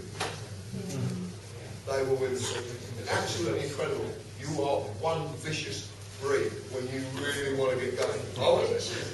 No, I could actually. Yeah, you can emphasise that kind of thing that I wouldn't do. Yeah. Huh? Yes, that's what feminists like. It's there. I can't help it. It's going to come out. It's part of me, and they come out whenever they want to do. You notice a little boy come out earlier and use a very naughty word, but accordingly. But no, I wanted to do this. I wanted to do it here. I wanted to explain my story, and there is ludicrous parts to this story, including the necklace I wear around my neck, which is absolutely it doesn't make any sense whatsoever. It's bizarre, the whole thing.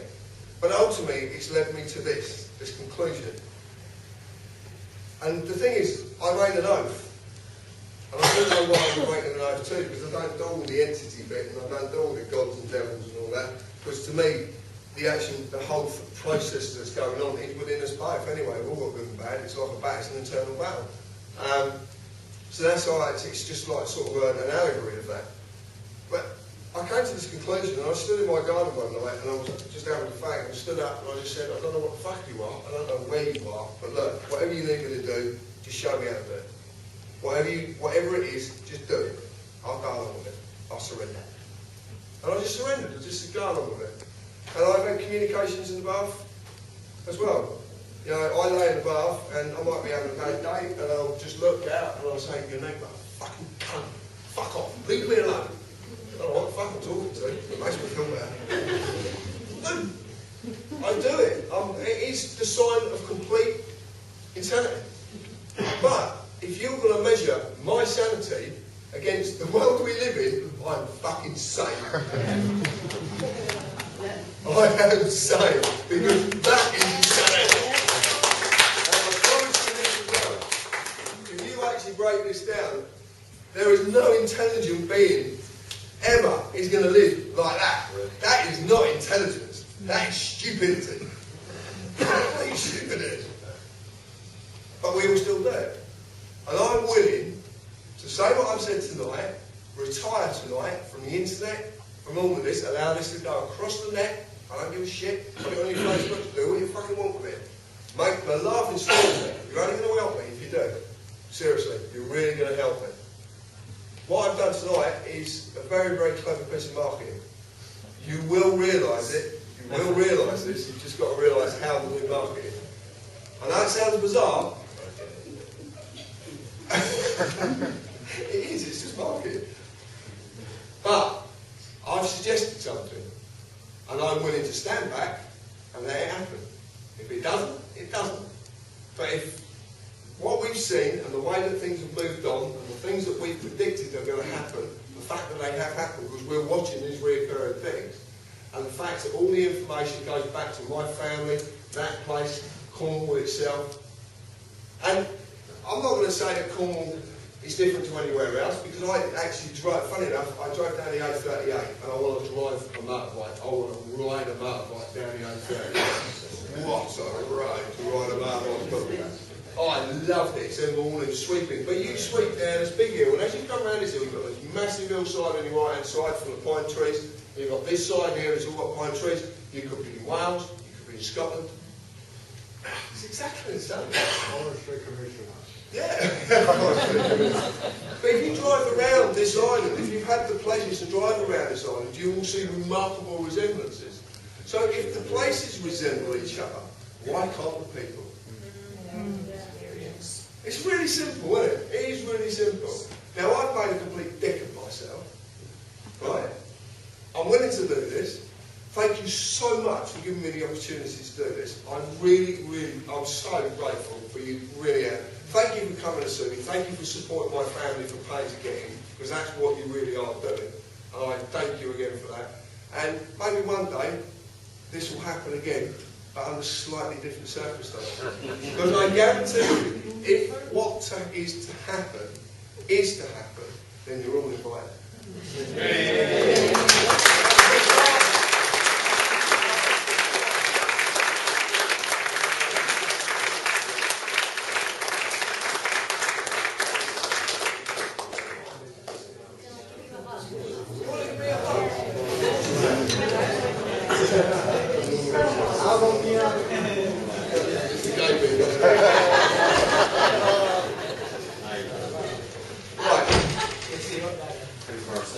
How much longer are you going to hang around for? What, tonight? Yeah. For a Romney or anything? No. I'm going to sort that out. I have a question about your brother. Yes. And the reason being is because you also mentioned that your brother is the older brother. He is. Out of the two. Yes. In traditional terms, historical terms, the older brother is normally the next in line for Absolutely. and therefore, I've heard you speak about him before. He's not with you. No. You mention him as the antithesis of you. He is. He's my exact opposite. And therefore, as you have been attracting people, as you've been attracting people, is he doing the same thing? Is he an antithesis? Yes, he then is he also attractive to people on these points? he's corporate. He's corporatised, so he's very high up in the corporate world, from what I've been told. And that's all I know about him. I've never met him. He's meant to be my twin. I've got a feeling he works for the Harris Corporation, which is a massive. If you watch the Iron Man things, you see Tony Stark, and you see that it's not about Tony Stark. It's about the company he has. Well, that is the Harris Corporation. That's what they do. They build military communications. They run military networks in 160 countries. They build specialised weapons. If you want to trace the Harrises, then go back. We talked about this last night. Me and my friend Lance talked about this. The Harrises were the first to colonise America. Harrises created the Tavistock Institute. We've been involved in everything. We are at the nub of everything. My family we're not actually, the word Harris, we're actually Hart Iris. It's actually one of the original tribes, the Hart Iris. Does your brother know about you? I don't know. I'd be fascinated to know that actually. Because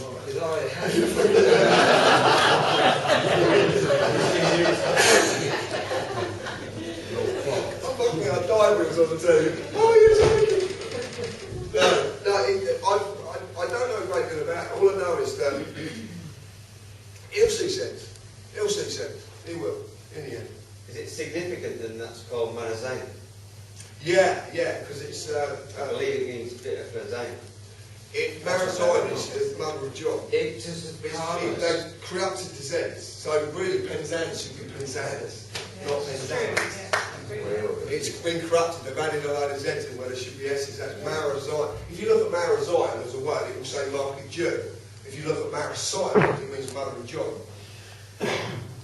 That's what it means. There's a load of hints to this. I mean, if you look at Aleister Crowley's work, he talks about one human being standing up, saying about a vision. He gives you his vision, envisioning what he sees the world to be, and how the world will transform. And that's called the vision of the voice. But he says that the absolute, he funny enough, reverts back to the Bible, because in the Revelations of St. John, it actually talks about the man who does stand up, who we call the Antichrist. So it's like all of this stuff is everywhere. There's loads and loads of links, and it's always under John. Everything is John, which is, I find very fascinating. Shun is Welsh for John, which my Welsh friends will confirm. Shun is Welsh for John. It's a slang word for John, actually. Yeah, is that why you wrote the book? Yes, it was a play on words. It's the prophecy of John. But instead, because of the problems I have on the internet with naysayers, I decided to call it the prophecy of Shun, which means the same, but I'm just playing with words. Because if you actually break it down as well, it would say the prophecy of Sion. And Sion's a really important word. So what I'm trying to do is actually, it's marketing. I'm attracting the religious, the Welsh. It's marketing. It's all it is. The internet is a marketing tool. That's what it is like that. Now, if you... Bill Hicks had some good comments on marketing. Absolutely. Yeah, but the thing is, what you've got is you've got the most phenomenal marketing tool. Look how it works. You go onto the internet and you search for a product. The next time you go onto the internet, all the companies that supply the products you were searching for previously magically turn up on the right-hand side of your browser. You go on to Screwfix and you order something, we look at things, all of a sudden when you're going on and you've got the moving adverts, you've got Screwfix trying to sell you things. It's a marketing tool. Every time your computer logs onto the internet, it sends all its information to the internet. I don't know if you know that. They know what browser you're using, what processors you're running. They know everything about you, because your computer does that by default. And no one knows this sort of stuff. You literally, when you log on, they go, bang, that's me. Bang, that's what I'm using. So what they're doing is, it's like having a Tesco's club card. It's not fucking rocket science. You go in, you buy stuff, you swipe the card, instantly your account's there. He uses that bog roll, he uses that toothpaste. So we're hitting for adverts, for promotions about these different products. Because when you actually break down the promotion, you're actually paying more for the product. Tesco's were pulled for that, actually. They were saying they had this multi-buy, but when you actually break it down, the money you were paying for the multi-buy was more than buying more than buying the items individually.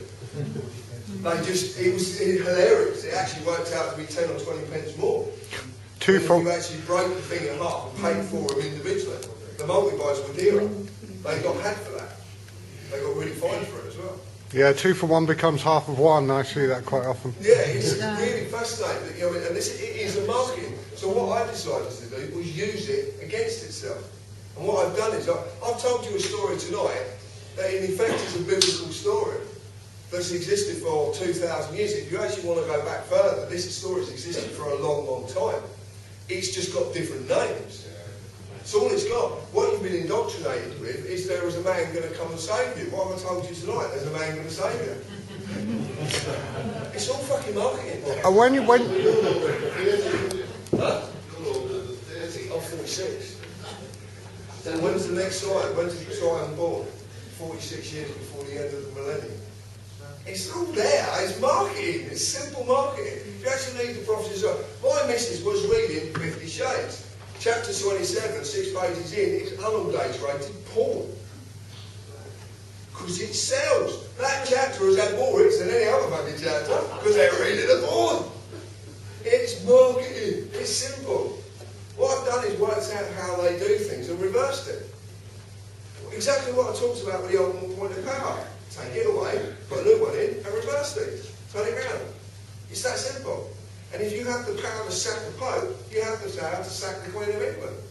Yeah. The reason you've got the power to do it is because if you actually go to the Vatican, that's a sovereign state. But in the middle of that sovereign state is another one that is Templar. If you go to the City of London, you'll actually see that it's Templar insignia. Because it's not just a cross, there's an upside down cross in the shape of a fallen in that corner. Now, if you go down there now, you've got to see 4. And there's a reason you'll see 4, because it's the time of John. That's what it represents, the 4, the catalyst that causes change. It's also on the ley lines. Yeah, it it's all everywhere. From here to there. Yeah, everywhere. They're everywhere. They're undated everywhere. I could actually be sat here, stood here today. One thing that would be absolutely fascinating is, I don't even know if you're a member of my family, because I've got so many cousins down here that I'm a Harris, I'm a grandson from France. Really? His grandfather was illegitimate, and his father disappeared into Canada to the Civil War. We need to go and talk. You look like my dad. Seriously. My grandfather worked in the railway. Oh no, laid away. What? My grandfather was taken to Canada when he was a child. Yeah, a lot of them. No, to visit his father. He was given first class, he was given a cabin. So just after the... When he's chat, this was the weirdest thing. I had this chat with my head, and I was saying to her, she said, wouldn't it be weird if one of your cousins was sat in the audience and you didn't know who they are? Yeah, my grandmother prays Harris. There was 3 Harris families. One was praise, one was over here with some, I don't know what the other one was. How fascinating. Yeah, 3 Harrises. And it's really interesting because she actually said that. You could be talking and there's a member of your family that you've never met because of all the age differences. I would have never met my second, third, fourth cousin. I would have never met anybody because my cousin... I used to go to my auntie's house in Hale. Right? Hale Harrises. That's the world. I used to go to my auntie's house in Hale. I was about 4 or 5 years old. And I was calling her my auntie when she was my cousin. But she was about 60, 68 years old. It was ridiculous. I was a tiny little child, but she was my cousin. There was a train driver I used to work with called John Stan Harris, and he would never say to me that he was actually part of my family for some reason. Right here, Interesting. John, can I clear something up? Was Harris the name you were born with? I've got 8 names. 8, sorry, 8. I can't count. So from the people on the hill? Yeah, I've got 8 names. Right. But were they Harris? Yes. Yes. And you were given away for adoption and they were also called Harris? Or? I wasn't adopted. I was given. Given, right. No paperwork. Right. No paperwork. Right. So they called you Harris? I've got 8 names. Yeah, they give me 8 names altogether. 7 including myself. Right. Yeah, which is really weird. Why would you give a child 8 fucking names? Is that what made you start to... Yeah, because I didn't know what the names meant, so we needed to decode the names, which we, by part of the deed, she actually found out what they meant. Go down your family tree and... Well, that's mental, yeah, it's just mental, absolutely mental, because the names are mental. They're ridiculous, aren't they? Well, some of them are ridiculous, but others, well, not, they're just names. But I was talking to Alan Wilson, who's now looking after conspiracy and all the stuff about Wales. And he kept telling me that when he was looking at the manuscripts, he kept finding groups of 8 names. And he couldn't work out what the hell was going on. So what he decided to do was actually decrypt the names, actually take them out, find out what the names mean. It turned out they were longitudes and latitudes that pointed to things. So he decided, I'm going to go off on a journey, find it. So he was digging, and he was digging things out of the ground. There was a massive big silver cross he dug out of the ground, which he offered to the British Museum. The British Museum actually on BBC television said he made it in his kitchen.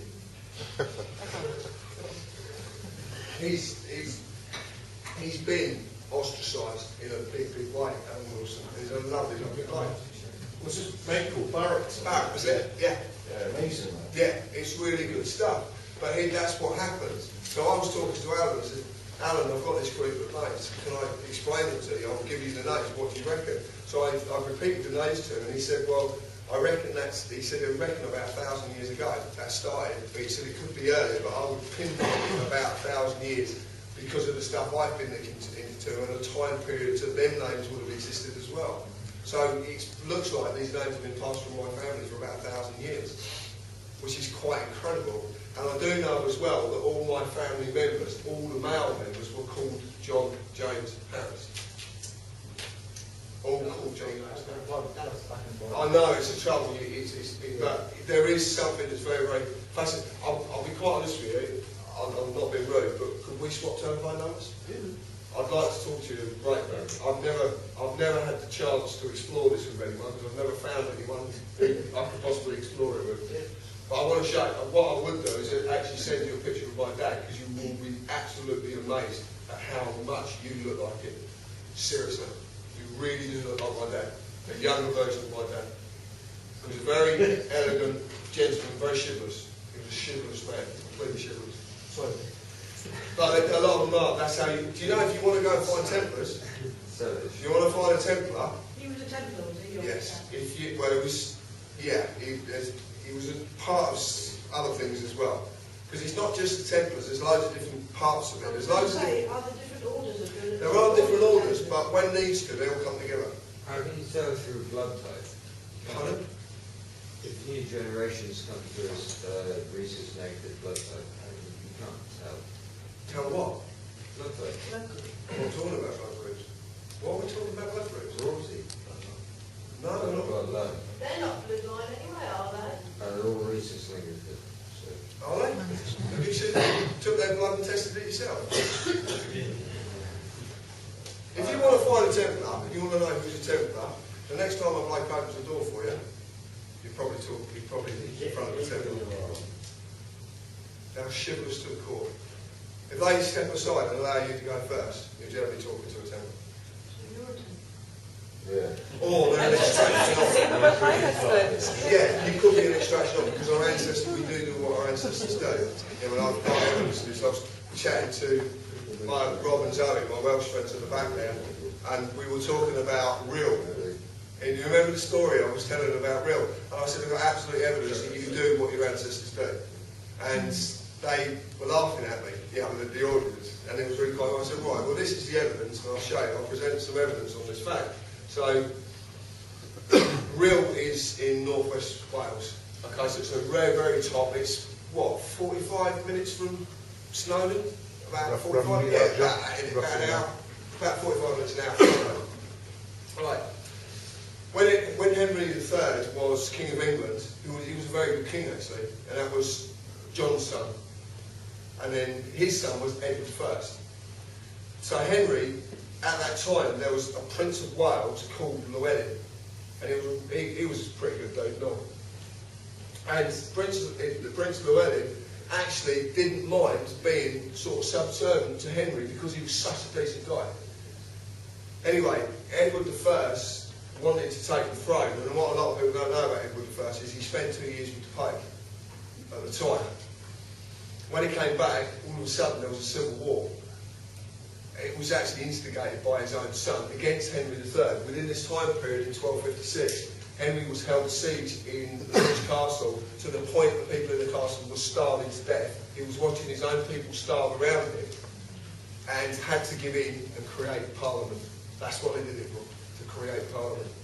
So anyway, Edward did this himself. Now, Llewellyn was told on the quiet by the order that this had happened. When Edward took the throne, when Henry died, Llewellyn went, fuck off, I don't want nothing to do with you because of what you've done. Edward wanted to control the Welsh because he knew the origins of the Welsh and the Cornish mixed together. Okay? There's a lot of history about what's going on in Wales. It still lives in Wales about what happened here. Because we are one and the same people. Cornwall was known as West Wales at one time, John, wasn't it? Yes, yeah, absolutely. So what he did is he decided to attack Llewellyn. Now, the first time he went into the Welsh interior with heavy infantry. Heavy infantry in the Welsh weather of the Rhondda and the valleys in bloody Wales is a ridiculous thing to do. They got bogged down. While they were getting bogged down, the Welsh would come out, boom, boom, boom, boom, boom, and disappear again into the interior because they knew their home. So in the end he decided, well, that didn't work. So what he did is he went to Pembrokeshire and he set sail with his fleet and he came right around with his fleet, dropping like this all the way around to Cardigan Bay, the most westerly point of Wales. He then used the marcher lords along the border between Wales and England, and the marcher lords were a bit like mercenaries. They worked for the best paying site. They weren't meant to do that, but they did do it. So through the marcher lords, they then brought in a light infantry all the way up around North Wales and back down to Cardigan Bay. Basically ringed them. And then they sat and waited until their food ran out. And starved them. This is their tip, this is what they used to use all the time, starvation. Now obviously they're producing food within it, but what they did need is supply lines. Because even in them days there were supply lines of different foods coming from different parts of the island. Llewellyn had to give in. But he basically surrendered to save his people, but then the fight, the rebels, kicked up again. So Edward crushed the rebels, killed Llewellyn in a skirmish, and the rest of them rebels were pushed to northwest Wales. Then he built 15 castles around them called the Iron Ring. There was a garrison at each castle, and each castle was 1 day's walk between each one. So in 15 days he could have a full army of 15 garrisons. Rhyl is in the Iron Ring. And if you go to Rhyl, the North Welsh are the most rebellious of all the Welsh. They're only doing what their ancestors did. Can I ask a question? Of course you can. Am I to assume, obviously it sounds like the Templars are going before? Yes, basically. You said it's going to happen soon. What you've got to appreciate is the Queen has got immunity. Do you know about bodies that have just been found at Sainsbury's? Right, okay. Well, they found it, and obviously the Queen can prosecute for this, but obviously she's got immunity. She has immunity in this system, under this legality, but she doesn't have immunity from the Templars, because the Templars run outside this system. I was going to ask, So she hasn't got immunity from it. Is the Queen, or is the Queen subservient to the Crown? Yes, very much so. So why isn't she going at the same time as the Crown? Because things have not got bad enough yet. Well, the thing is, what's about to happen now? How bad it had to be, a bit like Somalia maybe. Not quite that bad, would it? There seems to be, I've tried to work this one out, and there seems to be a very, very distinct process that's going on that seems to have its own time. It just happens when it's meant to happen. No one sort of forces this. You can't make this go quicker or slower. It just seems to go in its own pace. Because I've tried that. I've tried to gain more information about something, and I've pushed and I've pushed and I've pushed, and I've gone, I stand back, and all of a sudden, what I was after comes to me.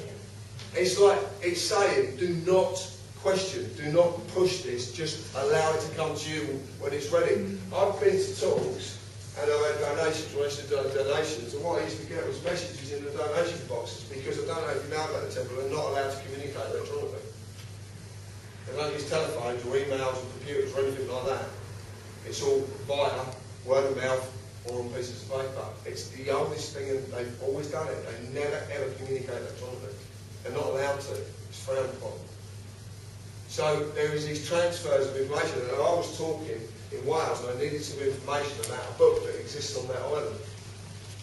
Oh, you were talking about this 2 years ago. There's a book that exists on the island, and then I needed some information. I didn't know what was in that book because at that time I hadn't met my friend who was a monk in the Order of St John of Jerusalem only 7 years ago. He joined, give up his worldly goods to join. It still happens to this day. And he worked over in a room on the mount underneath by the monastery, and he used to write sermons for the abbot. And in that room are 3 books in bulletproof cases. Did you get to see them? No, because you're not allowed to look at these, but they're very ancient books. There's 3 of them, and the reason I was told the 3 of them is because 2 of them are false, and one is you've got to decide what one is the right one. It's like fucking madness, you know what I mean? And that's what I'm told. It's brilliant because it's been based on this. It's been based. Lance told me completely the whole myth last night. He explained it to me in piece by piece. He didn't know I was the twin. You nearly dropped through the floor when you had that. Well, it was the last piece of information. He needed the last piece to actually lock it all together. And the second he said, "Are you a twin, by the way?" I said, "Yeah." He went, "Oh. Right, okay, yeah, that makes sense." So it's not just researchers. I've got other friends as well who've been looking at this. You know, they've seen this. But this book, he supposedly predates the Bible. Obviously, the mountain is under parliamentary control, which is church control. That book is the most priceless artefact ever been found. But it will destroy Christianity in the blink of an eye because it tells the truth of how Christianity was created and why. The very book that can destroy them, they can't get rid of because it's priceless. How fucking ironic is that? But that's them all over, isn't it?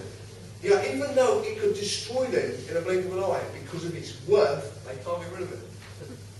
Yeah, they can't. And that's, but again, this is all stories. I don't know because I haven't seen that book myself. I've got a funny feeling one day I'm going to get my hands on it. And when I do, you fucking not will know what's in it. You would. I wouldn't hide it. I would tell the truth. That's what I do. I tell the truth. And in the world we live in, telling the truth is an act of terrorism. Yes. It is. And I've met terrorists as well. I met terrorists a little while ago. MP, was it? He was a back MP, yeah. Well, they are, aren't they? Yeah. They go into other countries and use terror to get their own way. Well, according to the dictionary definition, that is a fucking terrorist. Don't even go to other countries, you go in this country. They go in this country as well. Is there anything else? They're ministers that follow the missions that go in first, aren't they, really? And then, yeah. Yes, mate. Please tell me I'm wrong. The politicians write our laws and what the loopholes we do find. If the Queen was sat, you know, what would stop them from just maintaining control and taking over? Because the politicians don't write the laws. The church writes the laws. The politicians implement the law. Okay, so they're the puppets. Absolutely. Why would they cease to be puppets if the church? Because their power comes from the Queen itself. I thought it was from the church, isn't it? No. How it's set up is the Queen is only the Queen because the church appointed her as the Queen. Okay. So, if the Queen's sacked, the church is still about? No, that's the point. That goes at the same time. The church will do this. They have to do it because it's the only thing that will save them. The public's going to sack the church? Yes. Why? Why would they do that? Why would the church appoint someone who will destroy them? So this black hole is in some way? Oh, I can't tell you that because I don't know, but I've got a funny feeling he is. I don't know. Right. The only reason the church will appoint someone to do the job that I've got to do is because I carry honesty in my heart. I am willing to let go of everything they've done and take them for who they are right this minute. Because holding on to what they've done and the past of what they've done is only going to cause us problems in the future because we're not allowing them to forget what they've been. The second they forget what they've been, then we move forward into a different era. Yes. And you have to do that through amnesty. I can naturally carry amnesty. It's one of the things I carry. So you believe the plan intrinsically links to you? I don't believe it. I'm telling you the story. I don't know. I can't honestly stand here and say yes, because I don't know, because this is all bits of a story that's been accumulated all through my life. And I still don't know how it's going to manifest. Like I said, I could walk away with egg on my face, but I am a fool. So it's not a problem. Or it could come true, and if it does, I don't know. I really don't know how I will react. I don't know. I don't know how, all I know is that I hold in my heart an amnesty. I don't want to see them hurt. I don't want to see any human being hurt. I want to see forgiveness, not forgiveness, forgetness. Well, I want everyone just to forget what's gone on and let's start fresh. It's like a reset, if you like, and it's what was designed. My story, the prophecy of Shun, is about a 9,000 year cycle of human activity till a reset. And if I'd have had the time to finish the book, what you'll listen to tonight would have been in the book. You've actually listened to the last bit of the book. So if you read it all the way through, I'm really sorry. I just told you the last bit. But that's where the book was going. The book I'm writing is a mirror of that on there. It's the thing. What I did is I said, well, if it doesn't exist, how does it exist? Why does it, what would be written in it? So what I've done is I've put myself in the position of writing that book. How would I deliver it to humanity? I decided to do it in fiction. It just seemed the best way for me to do it. In my book, if you were going to read further, you'd actually find out that every silent, every 9 of the silents or shuns, they've done it differently. One of them might have used the truth, another one uses times like I have of a different time with specific characters in that time. If you look in the book, there's only 5 official characters. And you can actually go back to your Egyptian history and find. There's only 5 of them.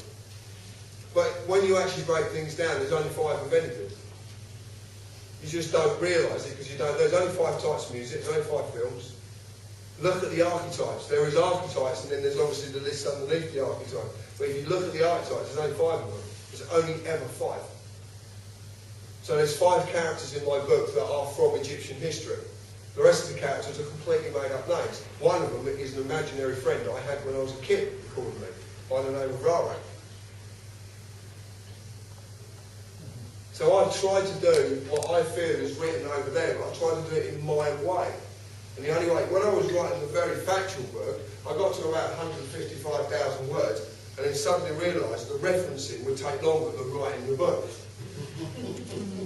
Because that's what we require in this, we need references. Well, you can't just say that, you have to say where you said it from. Well, no, if you write a fictitious book, you don't have to do that. You can write what you want, literally. And you don't have to, if you actually read my book and you get to one chapter, there's a chapter in there and there's a code, there's a cipher at the beginning. It's a load, it's 1 to 9 with all the alphabet split up around 1 to 9. If you take that and understand what that means and go through the chapter, you will find some very, very interesting messages all the way through the book. But there is one chapter, if you realise how it's done, there's a very, very specific message wrote in secret in one of the chapters and no one's found it. And the reason you found it is you look at it, whoever was looking at it can't see it because they're looking at the wrong thing. They're trying to find something. It's simplicity. It's not literal, it's lateral. You have to kind of look at it from the side, then you get what's been done. It's really simple. But there is a complete message. The book has got loads of messages in it. They're all hidden messages. It's written in code. But it's simple to decipher. And once you decipher one bit of it, you'll start laughing because I've had a bit of a laugh. It's just, it was fun.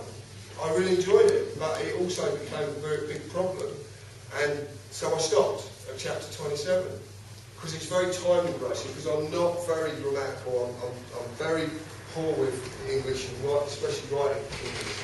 I'm very poor at it. I don't understand nouns and pronouns and vowels, and I don't understand all that. So I just literally put words down and then try and work out where.